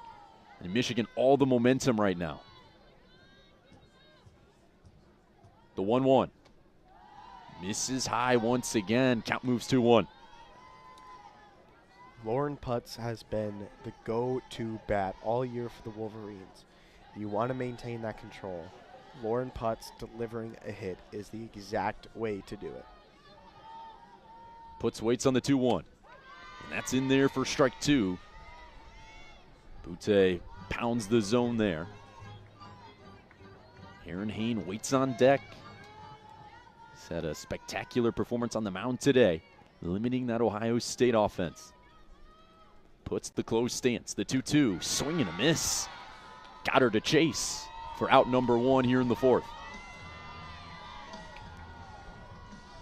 It was just early. At the end of the day, she was just early on that pitch. Couldn't get her hands quite to it. Bit of an adjustment period here for the Wolverines, adjusting to the bit of a slower pitch speed from Butte. See if they can get their timing back up to pace. As Hain steps into the box and takes ball 1. 0 for 2 tonight with 2 strikeouts. Wolverine hitters kind of up in the box against Butte. She waits on a 1-0. And that's popped up. Pitcher's side. Butte will field it herself. Pitchers are athletes. 2 outs.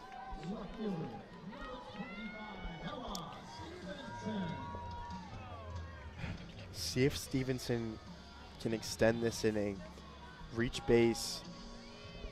Because otherwise, Butte's come in and just delivered for the Buckeyes, to be completely honest. She has seemed the better pitcher as opposed to Molk. She's just had better control over this game. Yeah, so far, pounding the strike zone with first pitch strikes, and there's another one to Stevenson. She's down in the count 0-1. Stevenson, 2 hits, 2 RBIs today. She waits on the 0-1. That's low and outside.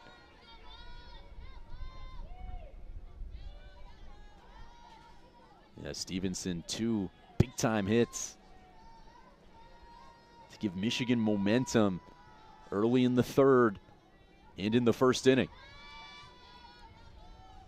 Butte, the 1-1 delivery. Check swing, and Stevenson does go, says the first base umpire. Count 1-2. Butte's been very effective. She's been dicing. Like, honestly did not expect her to come in and just hang a couple zeros, but it seems like that's what she's on pace to do. And a swing and a miss, just like you said. Strike 3, a 1-2-3 inning for Butte. in a scoreless frame, the first one for Ohio State today. Keeps the game 7-3, and they'll get the top of their order coming up. And kind of the momentum in their direction right now as they went 1-2-3 on Michigan's 3-4-5 hitters. Yeah, I understand 7-3 is normally a pretty big margin in baseball and softball, but with these two specific teams in mind, that is not enough. I mean, I know I talked about it earlier in the call, but Michigan against Northwestern. Northwestern scored the first 9 runs of the game in the first 2 innings, hung a 4 and then a 5. Michigan then proceeded to hang 11 unanswered runs. 4 runs is nothing for either of these offenses. Expect to see at least 1 or 2 more pushes from the Buckeyes in their last 3 at-bats here. Yeah, you make a great point. Aaron Hain is back out there again for the Wolverines.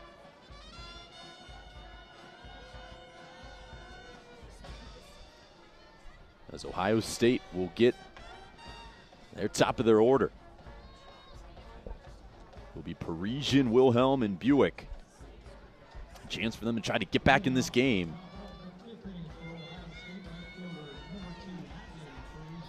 Parisian 1 for 2 today, with a strikeout and a double. The first pitch from Hain is low for ball 1. If you're Ohio State, you got to take it 1 pitch at a time, string together some quality at-bats.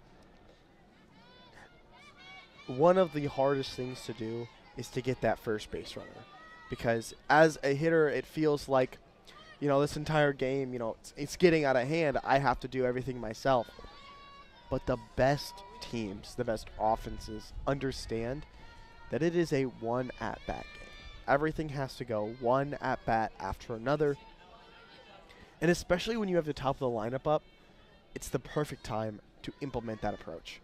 The 1-1, swing and a miss from Parisian.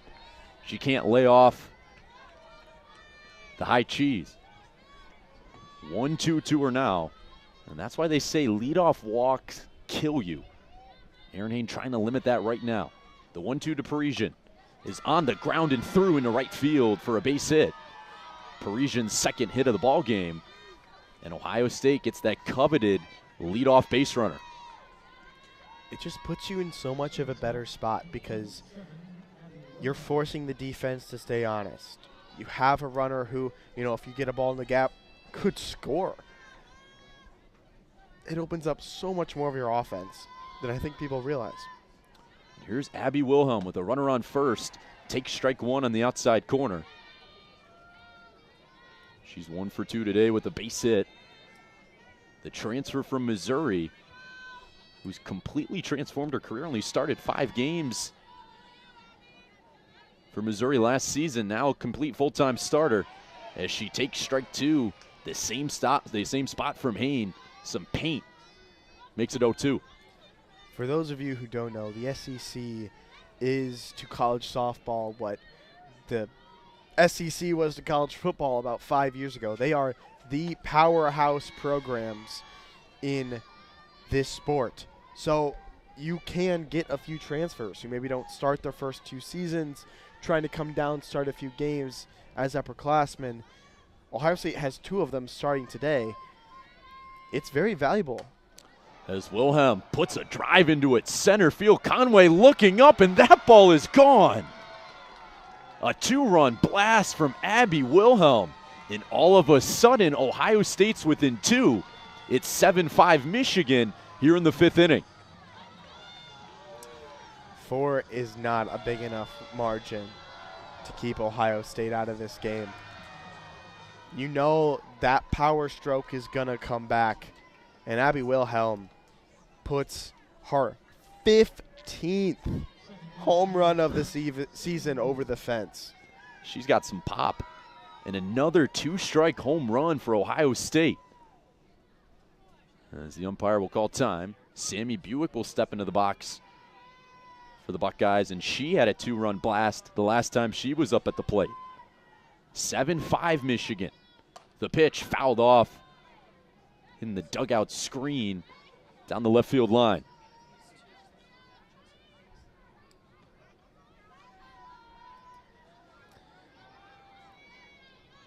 Ohio State, with one swing, is now firmly back into this game. Interested to see how much of a leash Michigan gives Hayne. Already allowed 5 runs in her 4 innings of completed work. Gotta see how much longer they give her before going to the bullpen. As Buick lofts the ball to left field, right to Stevenson. She doesn't even need to move a step for out number 2. The big time out there from Hayne. Another good swing. Yeah. But right to the Michigan left fielder for out number 1.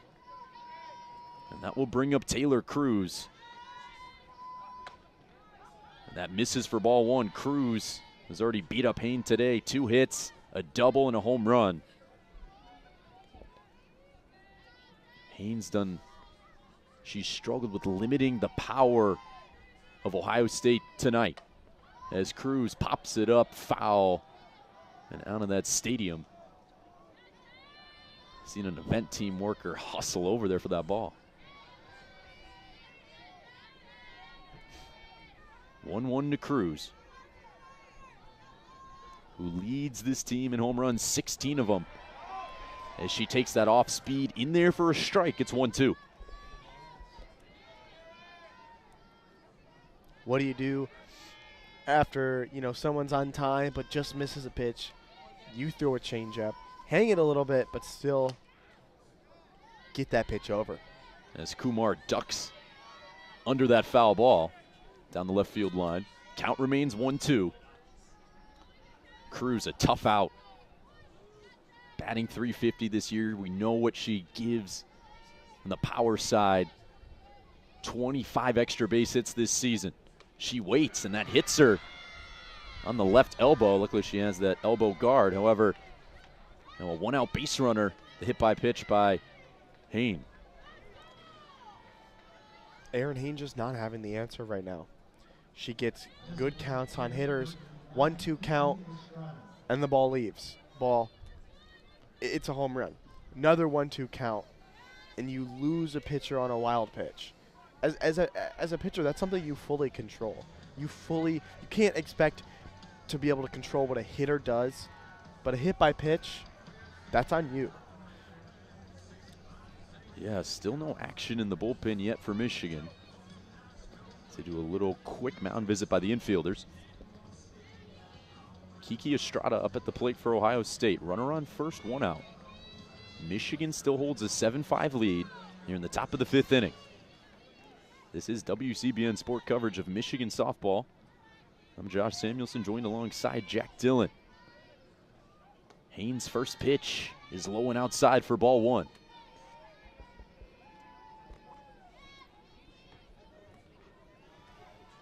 Lots of offense today. 12 runs combined, 17 hits. We're not even through 5 yet. You're getting your money's worth for your ticket price. Oh, that's yeah. for certain. As Estrada pops it up, foul side, and it's caught there by Erickson. She ranges to her right in a big out, number 2. Number 25, Haley Lane. 2 outs now, runner on first. Cruz will bring up Haley Lang, the catcher for Ohio State. The first pitch to her is inside, painting that corner for strike 1.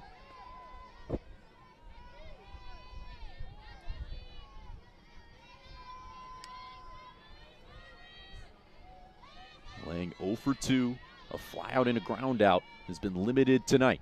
The pitch is floated into left center field for a base hit. Kind of off the end of the bat, but it's a base hit from Lang, and now there's 2 on, 2 out for Lottie Landmesser. Yeah, just a ball hit to no man's land. Unfortunately, not super well hit, but it's hit well enough. One of my coaches used to say that the best ball you can hit is the one that finds grass. And that's all that had to do, and it's all it did. It delivered that base hit that Ohio State is looking for to continue this offensive presence. Still not needing a long ball. They can wait for that. It will come. Those base hits, that's what they're looking for. Yeah, now some trouble, some stressful at-bats now for Hain. With 2 on and 2 out. And there will be a pinch hitter Now pinch hitting. for Lottie Landmesser. It is now Reese Cullen. Pinch hitting with 2 on, 2 out. A big spot for her as she makes her first appearance in this ball game. Not much difference on the average side of things. That being said, a lot less at-bats, so a lot more variance in that on-base percentage. Looking for her to come in for Lottie Landmesser and really produce. Yeah, Cullen will take ball 1 low. Only 17 at-bats this season for her. Batting 176, 8 strikeouts. As she fouls that down the left field line, right by the alumni band off the netting. A pretty good piece from her as she was ahead of that off-speed pitch. Count moves to 1-1.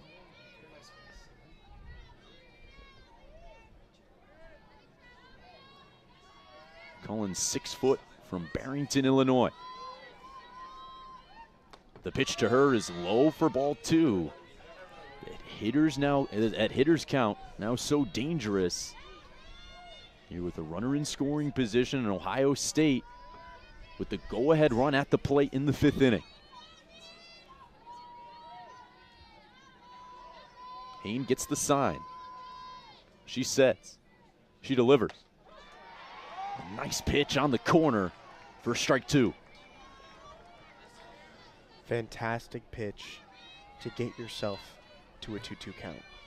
It is so much more important to have 2 strikes on you as a hitter mentally. It just means so much more. The 2-2. Cullen flies the ball to center field. Conway is under it and will make the catch. It makes you expand your zone so much. Pitches that you normally would spit on because you're like, hey, not a pitch to hit. You now have to at least fight it off.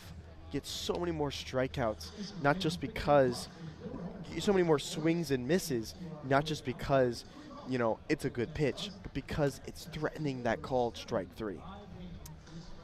Yeah, Hain gets out of a little jam there. However, the Buckeyes get 2 back from another blast, this time from Abby Wilhelm. It's 7-5 Michigan as we head to the bottom of the 5th inning. It'll be their 6, 7, 8 hitters, Valamont, Erickson, and Carr. Lauren Butte will stay on the mound for Ohio State. As you can kind of sense that momentum shifting back to the Buckeyes side. Especially if Butte can deliver a 1-2-3 inning here. If she can do that, man, squarely in that 3rd base dugout.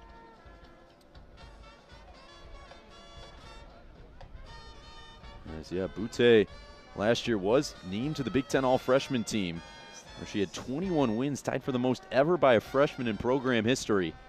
Has kind of struggled to replicate that this season. However, you know she's got it in her. Based on her past successes and the first couple batters she's faced, she's shown it. So far, striking out 3 and throwing some scoreless softball. Yeah, all you need is 1.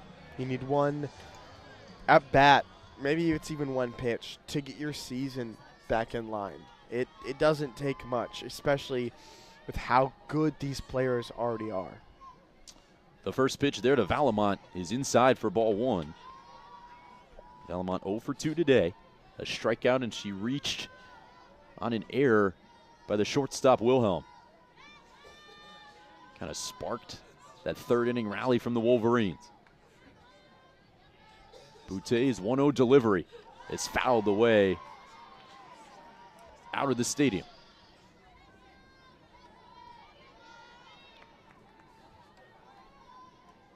1-2 to Valamont.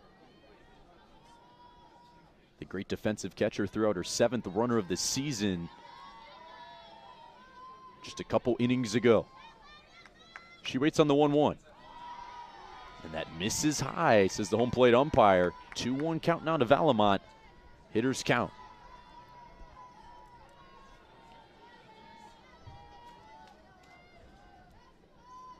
Leadoff base runner would be huge for the Wolverines. Here in the bottom of the 5th. Valamont waits on a 2-1. Ground ball through the hole and into left field for a base hit. Valamont, good job in front of the count 2-1 and gets her first hit of the day. Just a ball at the 5-6 hole. Seeing eye single, but able to deliver a base runner for the hottest bat in Michigan's lineup today, Maddie Erickson. Home run and a double so far today. As Michigan will go, I believe, to a pinch runner. They're going to bring in number 17, Lexi Delmonica, the junior speed threat so far for this lineup. Consistently brought in as a pinch runner in situations just like this, where even one insurance run means the world. Definitely. Based on how these offenses and pitching staffs have done today. The leadoff base runner for the Wolverines, and it's Maddie Erickson, who's had a great day herself. Like you said, a double and a home run. Couple RBIs to her name. She waits on the first pitch from Butte. Swing and a miss. The fastball beats her for strike 1. Big at bat here with a base runner on. Nobody out in Michigan, clinging to a 2-run lead, knowing Ohio State's offense could strike at any minute. Butte, the 0-1 delivery, the flash bunt from Erickson, and that bounces foul. Good bunt, just bounced right back, unfortunately, for Erickson. Yeah, kind of a bang-bang call there from the home plate umpire, as Kumar wants some words with him. I believe that was the correct call. Really close, though. Lang got there in a hurry. 0-2 now to Erickson. Delmonica, the pinch runner at first. It's probably to check and see if Delmonica at first base left early, because you're hush-hush like that. You don't want Michigan to maybe catch on to it, but you want the umpire to be looking. As that 0-2 is fouled away by Erickson. We've seen what she can do with 2 strikes today. At that opposite field home run, her first time up, down 0-2. The senior, that veteran presence you were mentioning. Another chance for her to come up big. She waits on the 0-2. And that just misses outside for ball 1. Continuing to battle.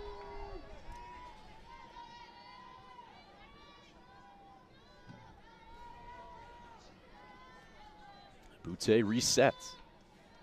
Erickson the close stance. The bat on her shoulder. And that ball is hit down the right field line. A fair ball. Erickson delivers again. Rounding second and going to third is Delmonica.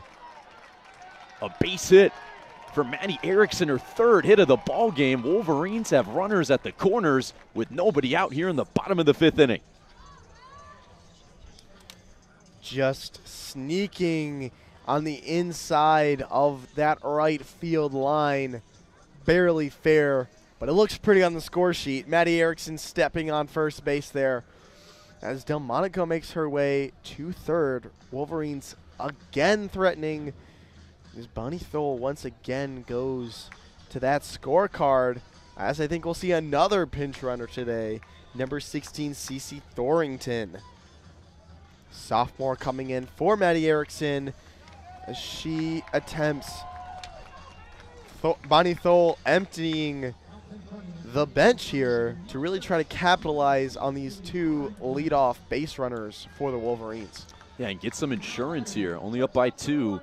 Wolverines get some speedsters on the base paths. And here's Kylie Carr. She delivered last time up. And she takes strike one, had that RBI single in the third inning that broke that 20-minute long delay that we had. Doesn't that seem like half a game, like an entire game ago? It did. Another chance for her to come through. She waits on the 0-1. Just outside for ball one. Runners at the corners, nobody out for Michigan. Thornton and Delmonica. Kylie Carr waits on the 1-run from Boutte. Swing and a miss.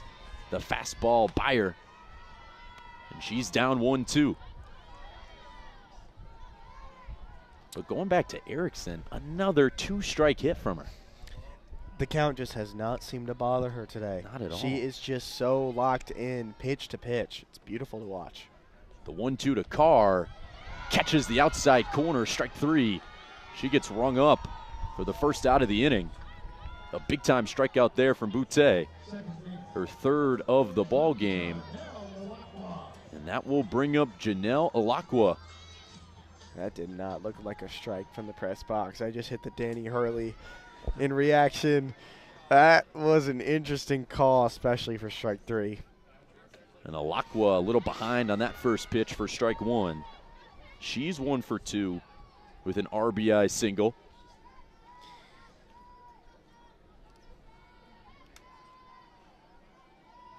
Michigan needs to deliver here with a runner on third.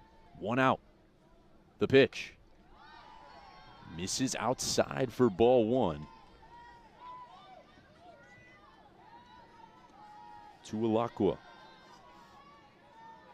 The senior has improved every single year she's been in Ann Arbor and has been in the spot now as she shows bunt and fouls it off to the screen. Kind of a delayed show there. Well, that's a suicide squeeze if I ever saw one. Yeah. Delmonica was standing on home plate basically as that ball landed down the right field line.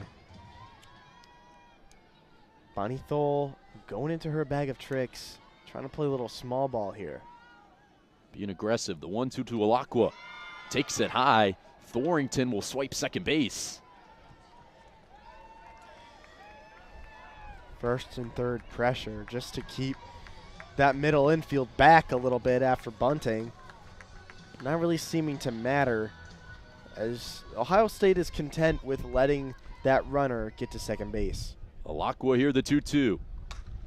As she fouls it away off the protective netting down the right field line. Wolverines with runners on second and third, 1 out in the bottom of the 5th inning. They're still up 7-5 on their rival Ohio State. Looking to take the first game of this 3-game series. And Alakwa will wait on a 2-2 from Boutte. The pitch. Just misses down low. Count moves full. Ooh, that was a close. Yeah. That was a close pitch to go. To just leave and not fight off. Now the count's full with 1 out. Base is empty. There is a spot to put her. The 3-2. Misses for ball 4. Like you said, first base is empty. Now she has nowhere to put them. The bases are now loaded. For the top of the order for the Wolverines, it's Indiana Lankford. A chance to break this one open. So big to get to the top of the lineup with only 1 out. Because now you're able to, you have so many more options as someone who is a slap hitter like Lankford. You don't have to be so worried about rolling 2. As she takes strike one.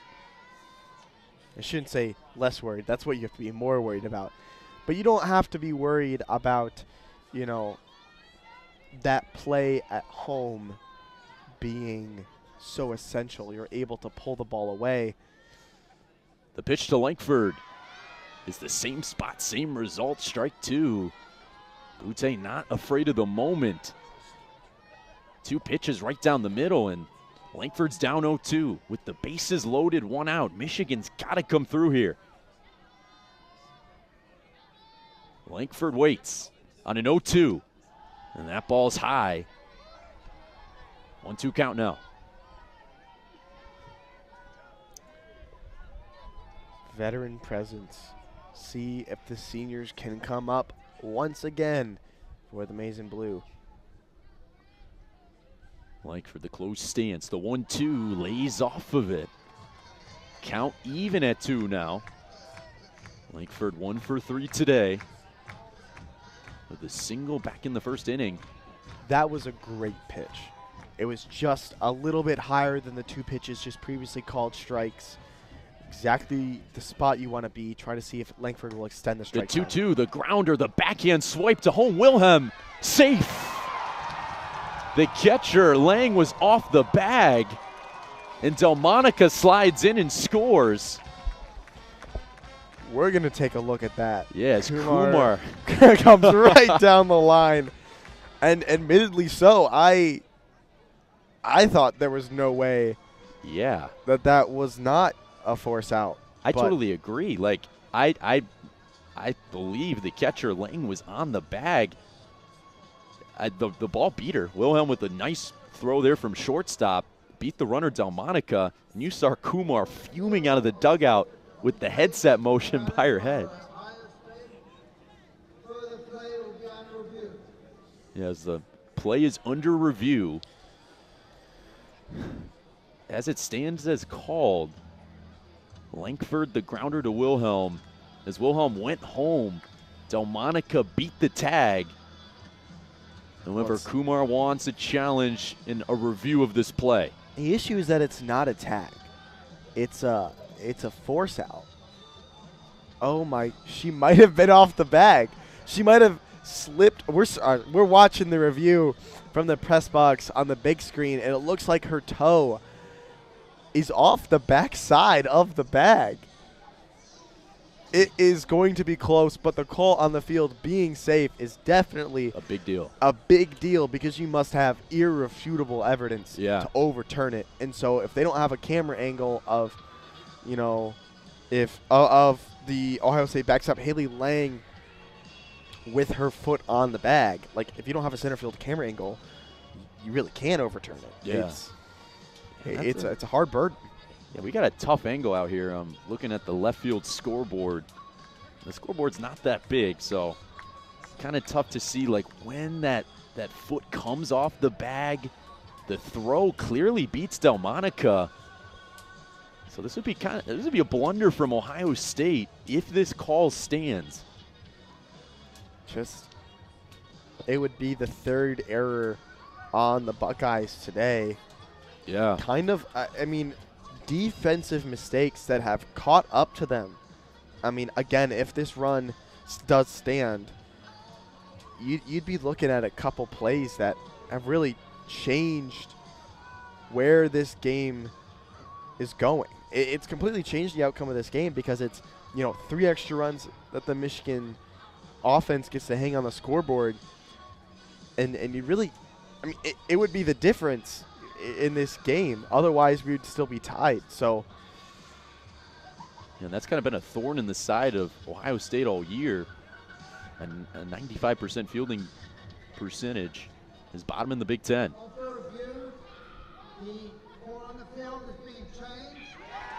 And the call is changed. The runner is out at the plate, which is big. The run is off the board for Michigan. There's 2 outs now. The score remains 7-5, and the bases remain loaded. So, unfortunately, that run will not stand. But Michigan's still in an advantageous position with their 2-hole hitter up with the runner's bases loaded. Being said, Janissa Conway is 0 for 2 so far today. And she takes that first pitch for strike 1. Yeah, Conway 0 for 2 was hit by a pitch back in the 3rd inning. However, 2 strikeouts. But a big opportunity for her here. Ohio State trying to get out of trouble. The pitch to Conway. Ooh, a ball.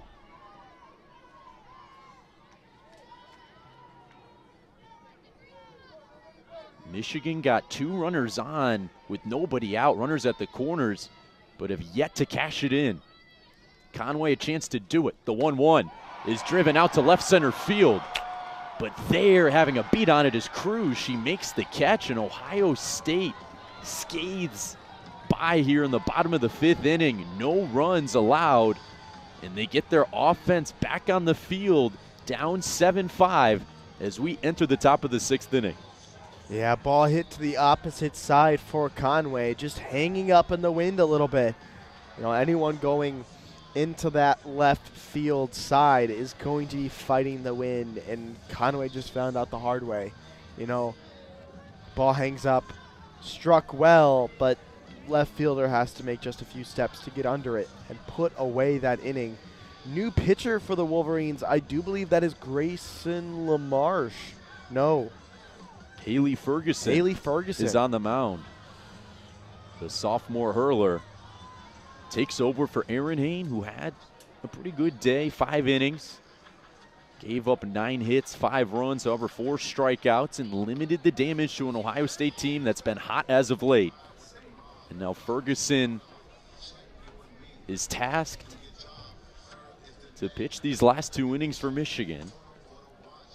And she's been pretty ineffective in her 23 innings of work, a 3-1 record with a 2.66 ERA, with 8 strikeouts and 10 walks. Someone that pitches to contact and has to be effective with their location against these Ohio State hitters. And she is facing 8, 9, and 1. It'll be Izzy Neal leading off for Ohio State. Definitely that's the worry for Ferguson. You don't want to hang a pitch and let these powerful bats, especially where we are in the order right now, you don't want to let the bottom of the order really hurt you. So getting some soft contact is great. You just don't want to let up that one swing that really changes how this game is being played right now. And here we go. Izzy Neal 1 for 1 today with a single and a walk. And she'll lead off the top of the 6th. The first pitch is fouled away towards the Michigan dugout. And she's a slap hitter immediately out of that box in a hurry, especially as a lefty. Got some speed on her, leads this team in stolen bases. You know she's trying to be that leadoff hitter right here. Really set the table for the rest of this lineup. The pitch to her, and she rips it on a line right in front of Stevenson for a base hit. A nice piece of hitting as she goes the other way down the left field line. And Ohio State gets a leadoff base runner. So much backspin on that ball. Really just floated over that left field infield. Able to fall in. Well, they got Skylar Lamone as she fouls that first pitch back. Yeah, like you said, it floated over the 5-6 hole and just dropped right in front of Stevenson, who looked like she had a pretty good beat on it. And the Wolverines got to watch out for the speed on the base path. Like I said, Neal leads this team in steals. She's got 11 this season. Lamone waits and takes ball 1. So a little bit of an update on the defensive replacements that have come in. We've brought back most of the defensive players for the pinch runners that we've had earlier in this half inning. Maddie Erickson is back at third place. So is third base Lily Valamont back behind the dish for the Wolverines. Obviously, Aaron Hain replaced by Haley Ferguson in the circle. Yeah, Ferguson up 1-2 here on Lamone. Neal at first, nobody out here in the top of the 6th. The pitch is on the ground, speared there by Hain for 1 to second. Diving in there safely is Neal, but the Wolverines do get an out. However, Neal advances to second base.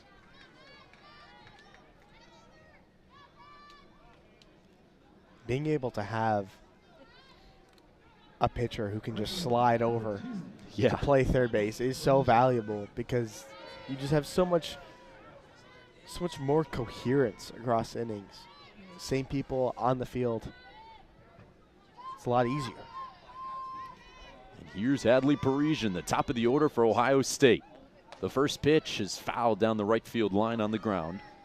Parisian 2 for 3 today, a double and a single.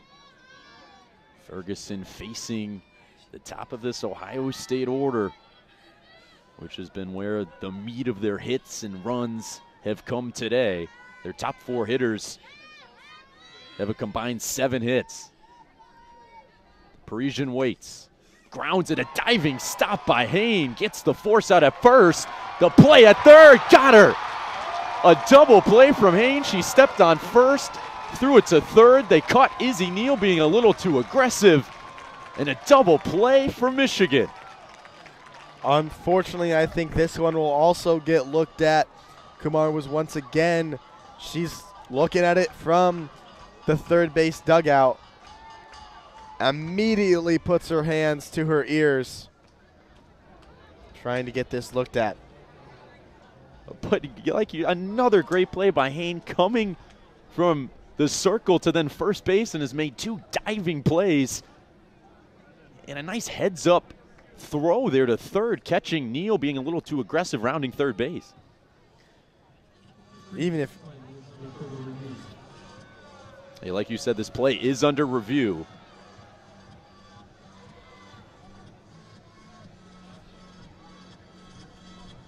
even if this call doesn't get over, even if this call gets overturned, still a fantastic defensive play by Hain. And keeping Michigan in the game. Like, if you don't make that diving grab, that runner from second is scoring every single time. Yeah. Like, just keeping her at third. Maybe you get her out. Maybe you end the inning. But even if you don't, just keeping that runner in check is so, so valuable. Yeah, and we've yet to see a review, or excuse me, a replay on the scoreboard in left. So we don't really have an idea how close the play is. It was another bang-bang play there at third base. From my point of view, I did think Neal got her legs in there first. Her legs in there? She Yeah. dived back head first. Did she? Yeah, I think she might have. I thought it was one of those situations where player gets his gets their head tagged before the hands touch down, but I mean, both Kumar and umpire, third base umpire, were right there. So the bang play definitely will get looked at. Ohio State retaining their challenge after a successful challenge to get the out at home. Yeah. See if they can keep a hold of it after this. Yeah, the third base umpire thought out. The third base coach, Kumar, thought safe. And a big call here. If the call stands, Michigan would get their offense back on the field, and Ferguson would pitch a scoreless frame. If not, Ohio State would have a runner on third with 2 outs, and Abby Wilhelm to the plate. And the call stands. I don't know if you can hear that crowd pop, ladies and gentlemen, but Lily Valamont very quickly taking command of this huddle off the field as Michigan faithful back involved. Yeah, what a huge play from Erin Hain. 2 diving stops there in the 6th inning. Turns 2.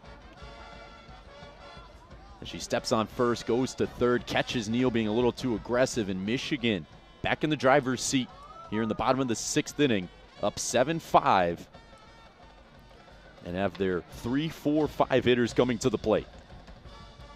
Just another mistake. Like, small, little, minuscule mistakes, whether it's the 2 errors, you know, trying to turn 2, you can't come with it, can't come up with it. Other errors, sneaking past a diving outfielder, and now this. Ohio State has had 3 untimely mistakes that have really prevented them from keeping the momentum that they've gained back from Michigan. They fought and scrapped for. Yeah, and just an undisciplined play there by Neal rounding third. She should know better to look at her third base coach, knowing that ball didn't leave the infield. Well, you know Kumars is yelling at her, being like, Yeah. hey, stay on top, stay on top. And here comes Lauren Putz to the plate. Michigan up by 2 here in the bottom of the 6th inning.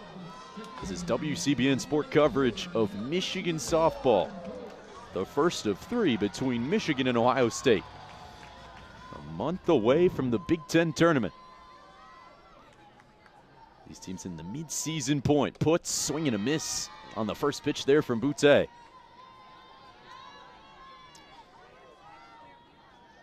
She was a strikeout victim last time up against Boutte, who's been pretty effective here,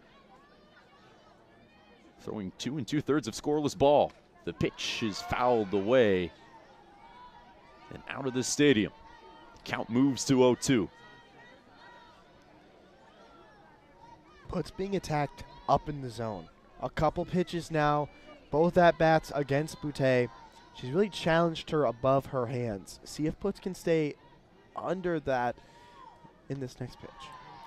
And she goes low there for ball 1. Lauren Putz 2 for 3 today. Double and a single. Another multi-hit game for her. She waits on the 1-2, bounces low for ball 2. Wolverines a chance to add some insurance here, up by 2. Looking to close the deal and get their first win of the series. The pitch is a swing and a miss. She got Putz to chase for out number 1 here in the bottom of the 6th inning.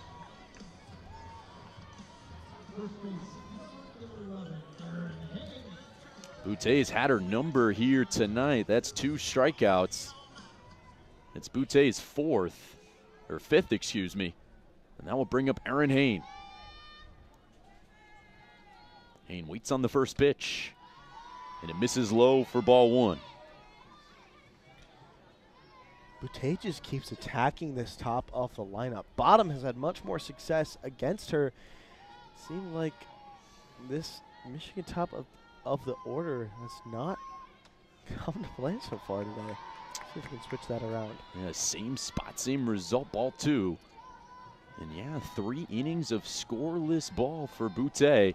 Came in for Malk, who was really struggling in the 3rd, and has completely shut down this Michigan offense through her first trip through the order. The 2-0 is up high for ball 3 for Hain. Do you give her the green light here? I think you have to. I think you trust, a senior hitter to make the right call, because one base runner on a pitch like that, even with the green light, you're not swinging. So trust that hitter to make the right call, which Hain does.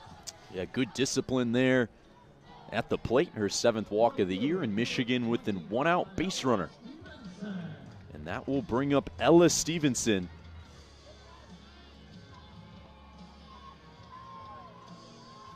Who's got 2 hits today. Struck out her last time up. To Boutte. The pitch is in there for strike 1. Hain not much of a force on the base path. 0 stolen bases this season. Michigan 1 on, 1 out. Bottom of the 6th inning. Stevenson waits and fouls it off home plate for strike 2. Really expanding the zone there. Pitch that is below those 3 maize bars on the stirrups. Not going to be close to the strike zone. Sinking down to go get it. And here's Stevenson. Close stance. Waits on the 0-2.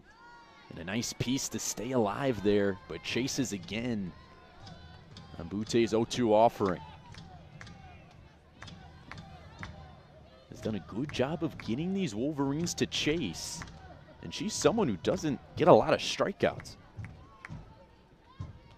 Honestly, that's been the biggest difference is we're just swinging at worse pitches. As Stevenson pops it up in the infield, coming in Buick, she'll make the catch for out number 2. Haynes stays put at first. And that will bring up the catcher, Lily Valamont. I mean, if you're Boutte and you're having hitters swing at pitches that low, you don't need to change the spot because you're not going to get hurt down there. You're only going to end up helping yourself. As that first pitch to Valamont misses low. The worry comes from, trying to spot up and floating one.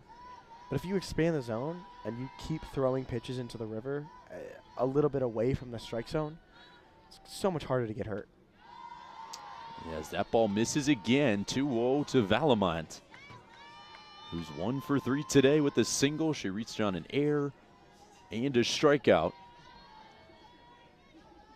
One of the 2 Wolverine hits against Boutte.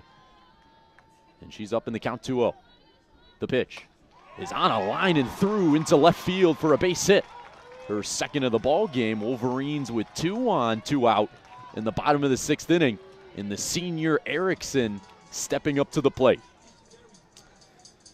Once again, the hottest bat in the Wolverine lineup comes up exactly when Bonnie Thole needs it the most. 2 runners on, 2 outs. So Michigan's going to go back into the bench for another base runner, number 23. Avery Fantucci will come in for Aaron Hain on second base, meaning that Michigan has even more speed on the base pass right now. Fantucci, a defensive replacement, normally in the back half of games at the shortstop position. She'll come in, try to provide some more threat to try to score another insurance run before the end of this 6th inning. Yeah, as Erickson a triple away from the cycle. She's 3 for 3 today. Another big opportunity for her. She's come through in them all day. The pitch is called strike 1. Michigan has struggled with runners in scoring position the past 3 innings. Chance to make up for it now. Looking for a coveted insurance run. 2 on, 2 out. The 0-1. The check swing goes around, says the umpire. Erickson down 0-2. She tried to stop herself halfway and then hold the bat out as like evidence, but not quite enough. The 0-2 count bounces in there for ball 1.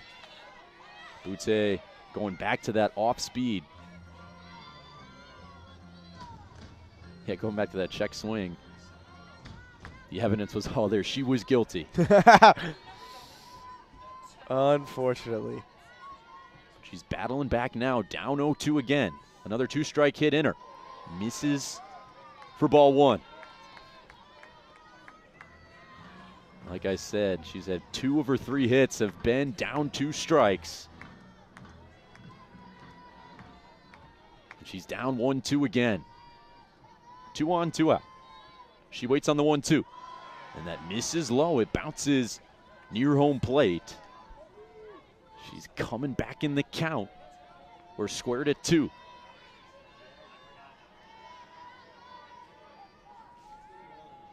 Fantucci on second, pinch running for Hain. She's got 2 steals this season and got some speed. The 2-2, swing and a miss. Boutte, her 6th strikeout of the ball game, gets out of another jam. And Ohio State, their last 3 outs here in the top of the 7th inning, Michigan still holds a 7-5 lead. You think this has been our hottest bat. We trust her to come up in the clutch. But just not one too many 2-2 counts before something bad happens, At some point, probability starts to play a really strong factor and you just can't convert. That being said, we've now entered the top of the 7th inning. Ohio State 3 outs away. Michigan, I should say, 3 outs away from a win. Ohio State has got 3 more chances to notch the 2 runs necessary to push us to extras, or the 3 for a walk-off win would push us to the bottom of the 7th. Haley Ferguson will return for her 2nd inning of work as she has the meat of the order, 2, 3, 4, to face. Yeah, tough spot for her, looking for her first save of the year. And a big spot, like you said. The 2, 3, 4 hitters have absolutely killed Michigan pitching today. It's Wilhelm, then Buick, then Cruz. All of them with a home run. Goodness gracious. She's got her work cut out for her. And it will first be Abby Wilhelm, who, like I mentioned last time up, hit a 2-run bomb to get Ohio State within 2. Here she is leading off the top of the 7th. Ferguson deals. It's in there for strike 1, a good start.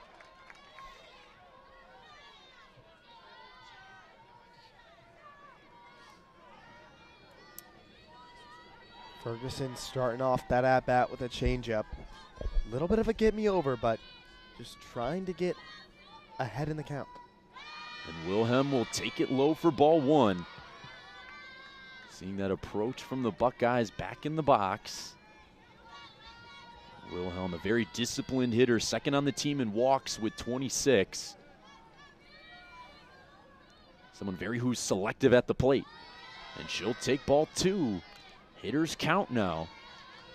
Especially in a position like this, she is not going to get ahead of herself. She's going to stay pitch by pitch because she knows how to do it. It's what she does every single at-bat. She's looking for a hit, obviously, but she will certainly take a walk. And she takes a strike down the middle. Count even at 2. Ferguson kind of surprised her with a fastball. And a big pitch here. Wilhelm waits on the 2-2 and drives it out to center field, and that will drop in front of Conway for a leadoff base hit. Off the end of the bat, some weak contact, but it drops, and Ohio State bringing the tying runner to the plate. Obviously, the inning, the at-bat after a 2-run home run, you're going to play her a little bit further back than you would normally. But Conway just not able to make the mad dash into shallow center to put that away. And I'll see Sammy Buick.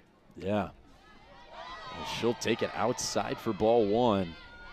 Another Buckeye who homered today. She's 1 for 3. That pitch was just called a strike about a minute and a half ago. Not very consistent today. The 1-0 is on the ground, foul. That's a great pitch. Yeah. Getting in on the hands.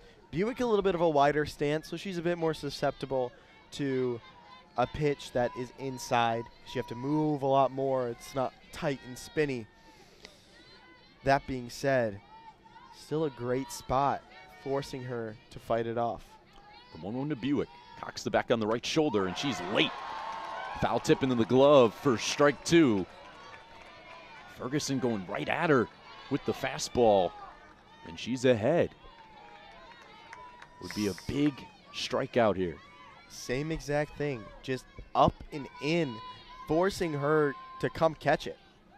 1-2. Buick lays off the off speed. Count even at 2. Abby Wilhelm at first base. She had the leadoff single. Ohio State down 7-5. Here in the first of 3 in Ann Arbor. The 2-2. Buick on the ground and through into right field for a base hit.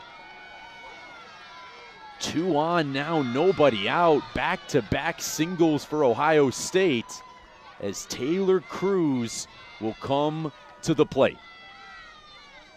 Just a fantastic approach there with 2 strikes, not doing too much, being willing to take an outside pitch the other way is exactly what you're looking for from a veteran in that lineup who's just there to do damage.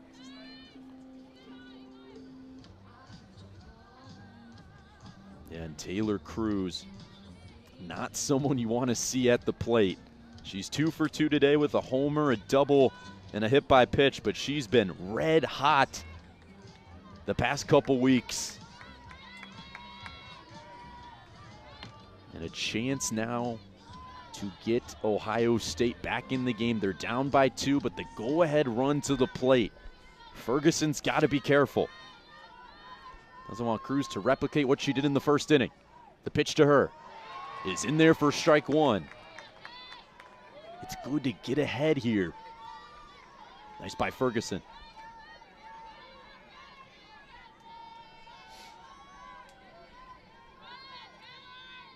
Cruz in her 16th home run of the year earlier today. She waits on the 0-1. Oh, just misses for ball 1 from our angle. Jack, oh, that was close. That was certainly tight. Cruz squatted a little bit deeper after that pitch came across, trying to convince the umpire, hey, no, I'm not 5'5", I'm 5'4". Give me that ball. Cruz waits on a 1-1. Fouls it back to the screen. A good pitch there from Ferguson. Kind of low and outside. Got Cruz reaching. And now has her where she wants. Up in the count. That's going to be the key, is extending, reaching for those out of the strike zone pitches that just need a little bit more for the put out. 2 on, nobody out. The pitch is fouled back and caught. What a catch by Velamont. The foul ball going to the screen, but Velamont makes a nice basket catch for out number 1. She ran full speed into that banister in the back behind the plate into the backstop because she had to. She had to go full speed for any chance to catch that ball. And she delivers one of arguably the most important out in the entire game, the first out in the 7th inning. Huge to get a power hitter like Cruz out. 1 out now here to Estrada. And she takes ball 1 high. But like you said, probably the most important defensive play to this point. As Ohio State, all the momentum right now, but that shifts it a little bit more into Michigan's favor. Runners on first and second with 1 out, and Kiki Estrada at the plate for Ohio State. The 1-0 delivery is fouled off to the screen. Count moves to 1-1. Tell you what, it does not get any easier in this lineup. Maybe they haven't hit a home run today like the previous 3 hitters are, but Kiki Estrada still has 10 jacks on the season. Yeah. So any one of these Buckeye hitters is fully capable of delivering a long ball. The pitch to her, check swing, no good. That not being a strike on the call is a crime. That was painted. That looked painted on the inside corner, but it's 2-1 now to Estrada. She's 0 for 3 today. A couple flyouts, but someone you don't want to give up a home run to. As that fastball misses high. Hitters count now for Estrada, 3-1. And now you're in an interesting spot because you don't want to float one that could, put them up for the game. But you also cannot afford a ball. And a swing and a miss. Great pitch from Ferguson to come back and make it a 3-2 count. Count full. Runners on first and second, 1 out for Ohio State. Michigan clinging to a 7-5 lead. Estrada waits on a 3-2. Fouls it off her foot and back to the Michigan dugout. She's battling the 7th pitch of the at-bat coming up.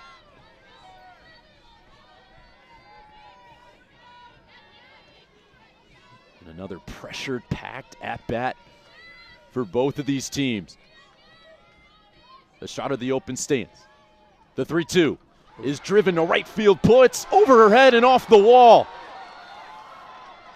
The ball cut off there by Hain. 1 run will score. That ball was crushed, but it helped Michigan because only one run would be plated. An RBI single from Estrada. It's 7-6 Michigan. Actually, no runs scored there. That ball bounced right off the outfield wall, and the bases are loaded here with one out. You think assuredly a ball hit off the back wall, a run scores, but not the case. As Ohio State's going to bring in a pinch runner, number 80, Tanaya Barrett, to try to get this offense a chance to score the game-leading run. Yeah, bases loaded now.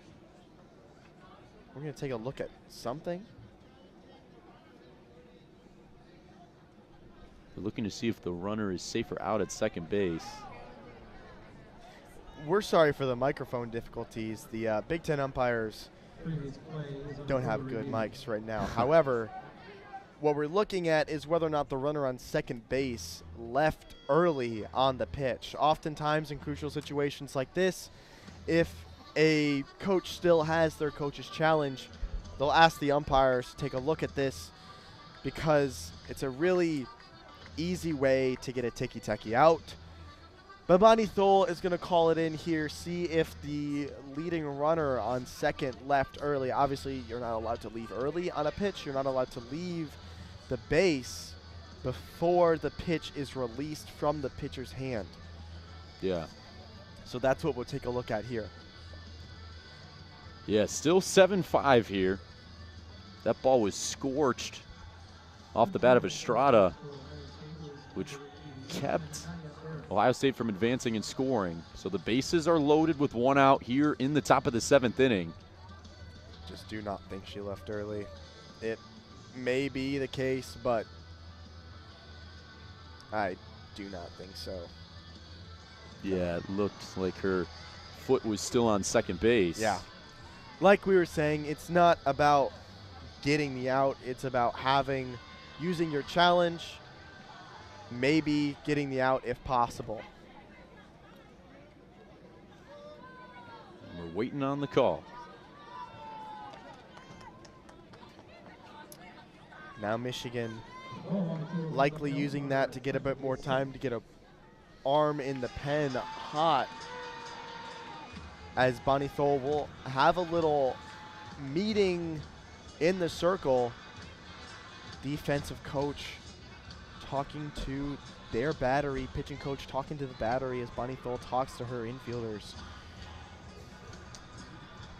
Yeah, big opportunity here for Ohio State. Bases are loaded. Haley Lang coming to the dish.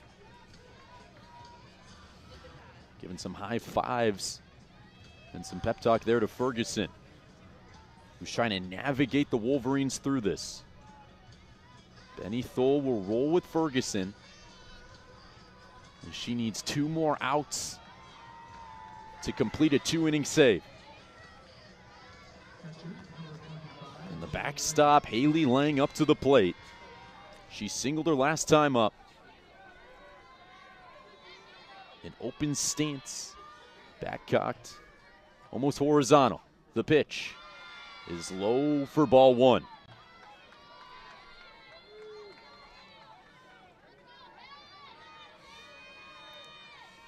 Haley Lang, 15 of her 29 hits have been for extra bases.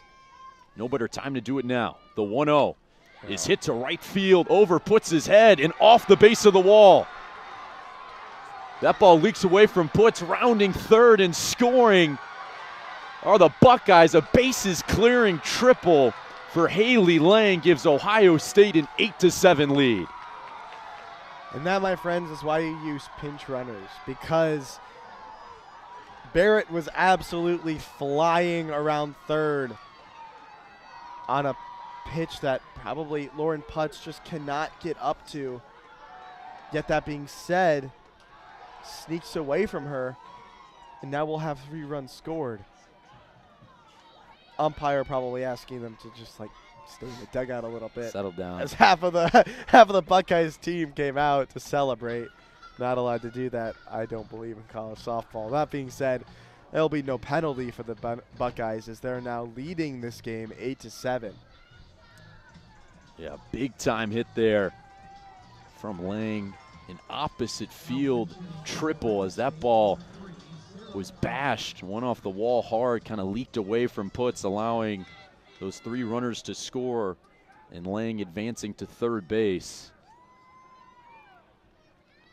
And now Michigan trying to stop the bleeding, as there's still a runner on third and 1 out. Haley Ferguson will have to pass the ball off to Grayson LaMarche. The freshman coming off of 5 1/3 scoreless against Northwestern. She'll face a pinch hitter for the Buckeyes, Sarah Tarr, who will come up and try to score that run from third base. LaMarche, freshman right-hander, was essential in that win against the Wildcats just a few days ago. Yeah, played really well coming out of the bullpen, and now coming out of the pen again in a big spot, trying to hold that runner at third and keep the deficit at 1 so Michigan can get their last ups in the bottom of the 7th inning. If you're just joining us, Haley Lang, a 3-run triple gives Ohio State the lead. And now the pinch hitter, Sarah Tarr, will come in, the freshman. He's at 67 at-bats, batting .209, 4 home runs and 14 RBIs. But looking at LaMarche in 29 innings of work, 29 strikeouts, a 3-2 record, and an ERA just above 4. Someone who can get the swing and miss, and the Wolverines are going to need that here in the top of the 7th inning. Definitely. You know, she's probably starting tomorrow, her or Kat Myers, so yeah, interesting decision to bring her in now. Something I definitely agree with, to be completely honest, because Haley Ferguson just looked outmatched by the power of the bats of Ohio State. Had a great, fantastic 6th inning. Hung a 0. That wasn't enough. The Ohio State Buckeyes hung 3 in the top of the 7th. Lang at third. The first pitch to Tarr is outside for ball 1. Sarah Tarr, one of the tallest players on this Ohio State roster. At 6'1". She waits on a 1-0. That's low for ball 2.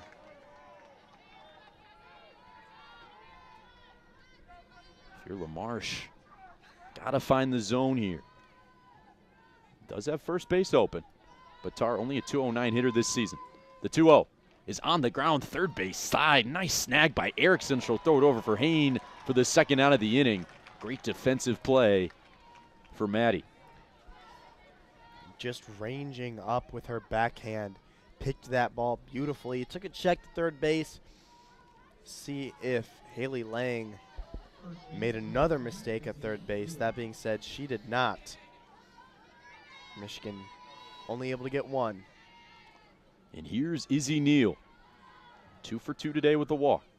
She waits on the first pitch. That ball close but outside for ball 1.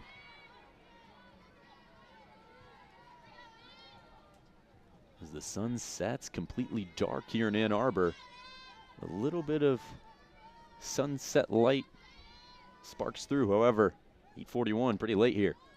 As that ball misses outside, 2-0 count to Izzy Neal.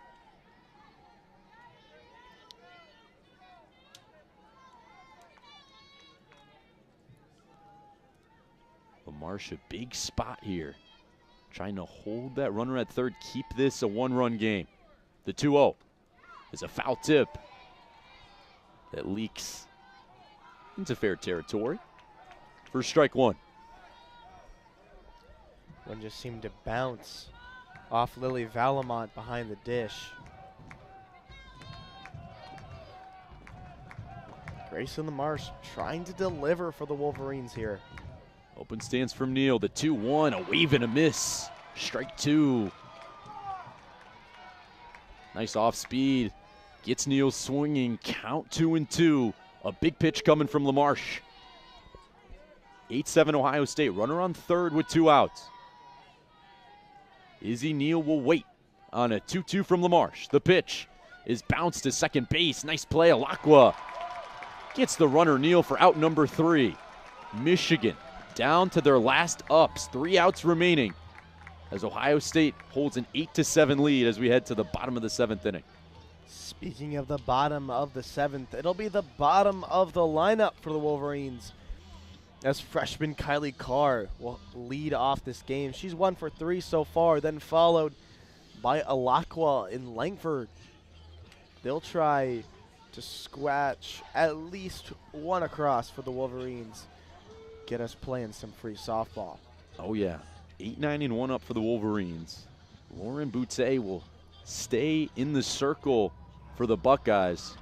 She's been awesome today in 3 2/3 innings of work, only giving up 3 hits, 2 walks, and has struck out 6 Wolverines. Ohio State has hung 3 straight zeros on this Wolverine lineup that has been the winning factor in most of their games this season. It's going to be her. It's going to be Boutte that wins Ohio State this game. Do not doubt for 1 second that Michigan has the power to score a run, especially given 3 outs. That being said, Boutte has been nails all game. Oh yeah. As the crowd tries to hype up here. They want a 7th inning rally. And the first of 3 between these 2 teams. The freshman Kylie Carr steps up to the plate, 1 for 3 today. Had an RBI back in the 3rd inning.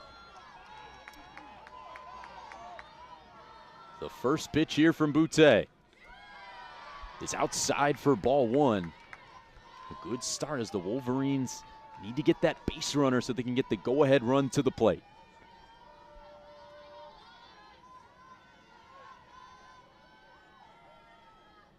Kylie Carr, a wide stance, waits on the 0-1, or the 1-0, excuse me, and pops it up left side and out of play into the stands. Count evens 1-1. Carr's taking a step back in the box. Started off her first at-bat a bit more on top of the plate. She is now squarely behind it. Interesting decision considering that Molk actually throws a little bit faster, or at least the reaction time's a little bit slower considering how far out in the circle she gets. And that ball hit on the ground. Shortstop side and through.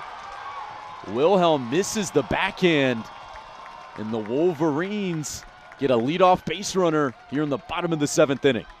Estrada trying to calm down her infield, but even if that backhand was clean from Wilhelm, that would have been a bang play considering how fast Kylie Carr is and how quick she gets up that line, especially from the left side of the batter's box.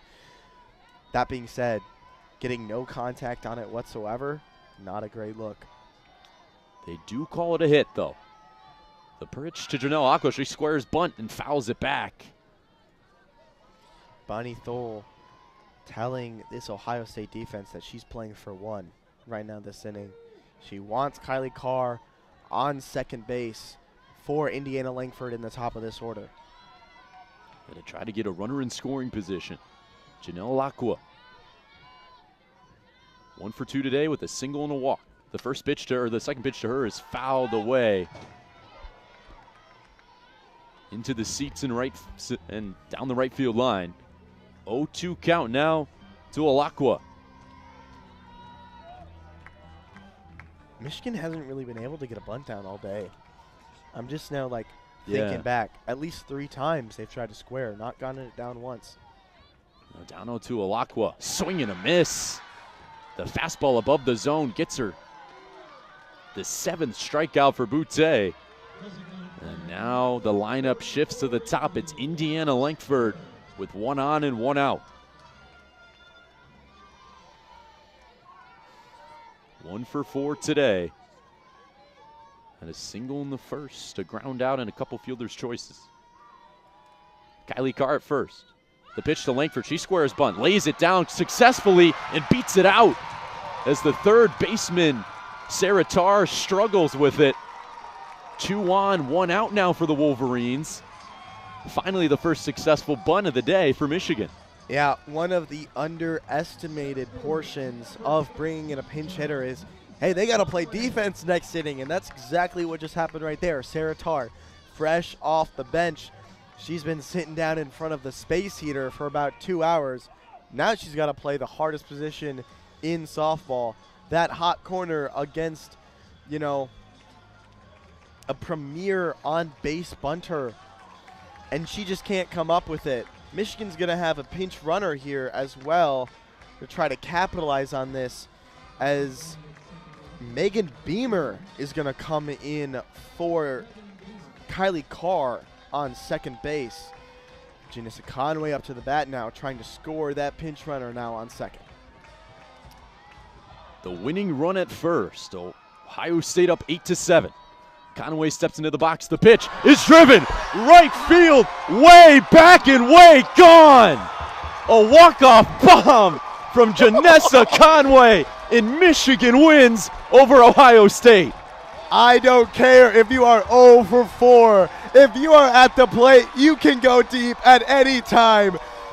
That ball's going to be on Twitter tomorrow. That was an absolute moonshot. First pitch out of here. Conway absolutely cranks it into the right field bleachers. And the maize and blue come through and beat their rival Ohio State. Oh my goodness, that cleared the bleachers in right field. Wow, what First a game. pitch. Michigan wins it 10-8 via a walk-off 3-run bomb from Janessa Conway.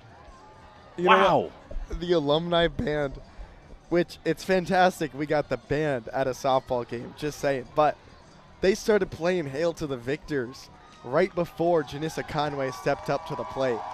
And I'm thinking to myself, hey, that's a little premature. Normally we have to score runs before they play that. They were just predicting the future. They saw it. I just didn't. That was electric. What a game. Back and forth. It looked like Ohio State had all the momentum. The go-ahead triple from Lang where she cleared the bases, but Michigan doesn't falter. And they come up with 3 in the bottom of the 7th where they looked like they couldn't hit Lauren Butte.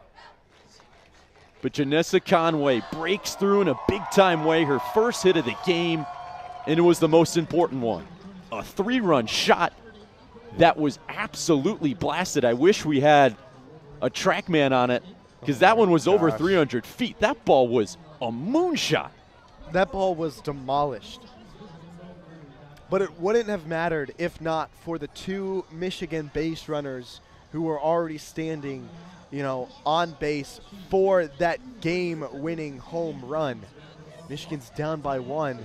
They need a little bit of help for that to end the game, and that's exactly what they got from Kylie Carr and Indiana Langford, 2 extremely fast players with 2 infield hits, able to get on base, able to put pressure on the defense, so Janelle Alakwa can deliver an absolute moonshot. Yeah, what a game. Just the first of 3 between these 2 teams this weekend here in Carol Hutchins Stadium. Michigan wins by a final score of 10-8. They improved to 25-14 on the season, 5-8 in Big Ten play as they continue to stack some wins as we're about a month away from the Big Ten tournament. However, these 2 teams will face off in about 15 hours. An 11 a.m. first pitch tomorrow. This has been Josh Samuelsen and Jack Dillon on the call, and we'll end it like we always do with a good night and a Go Blue. Go Blue.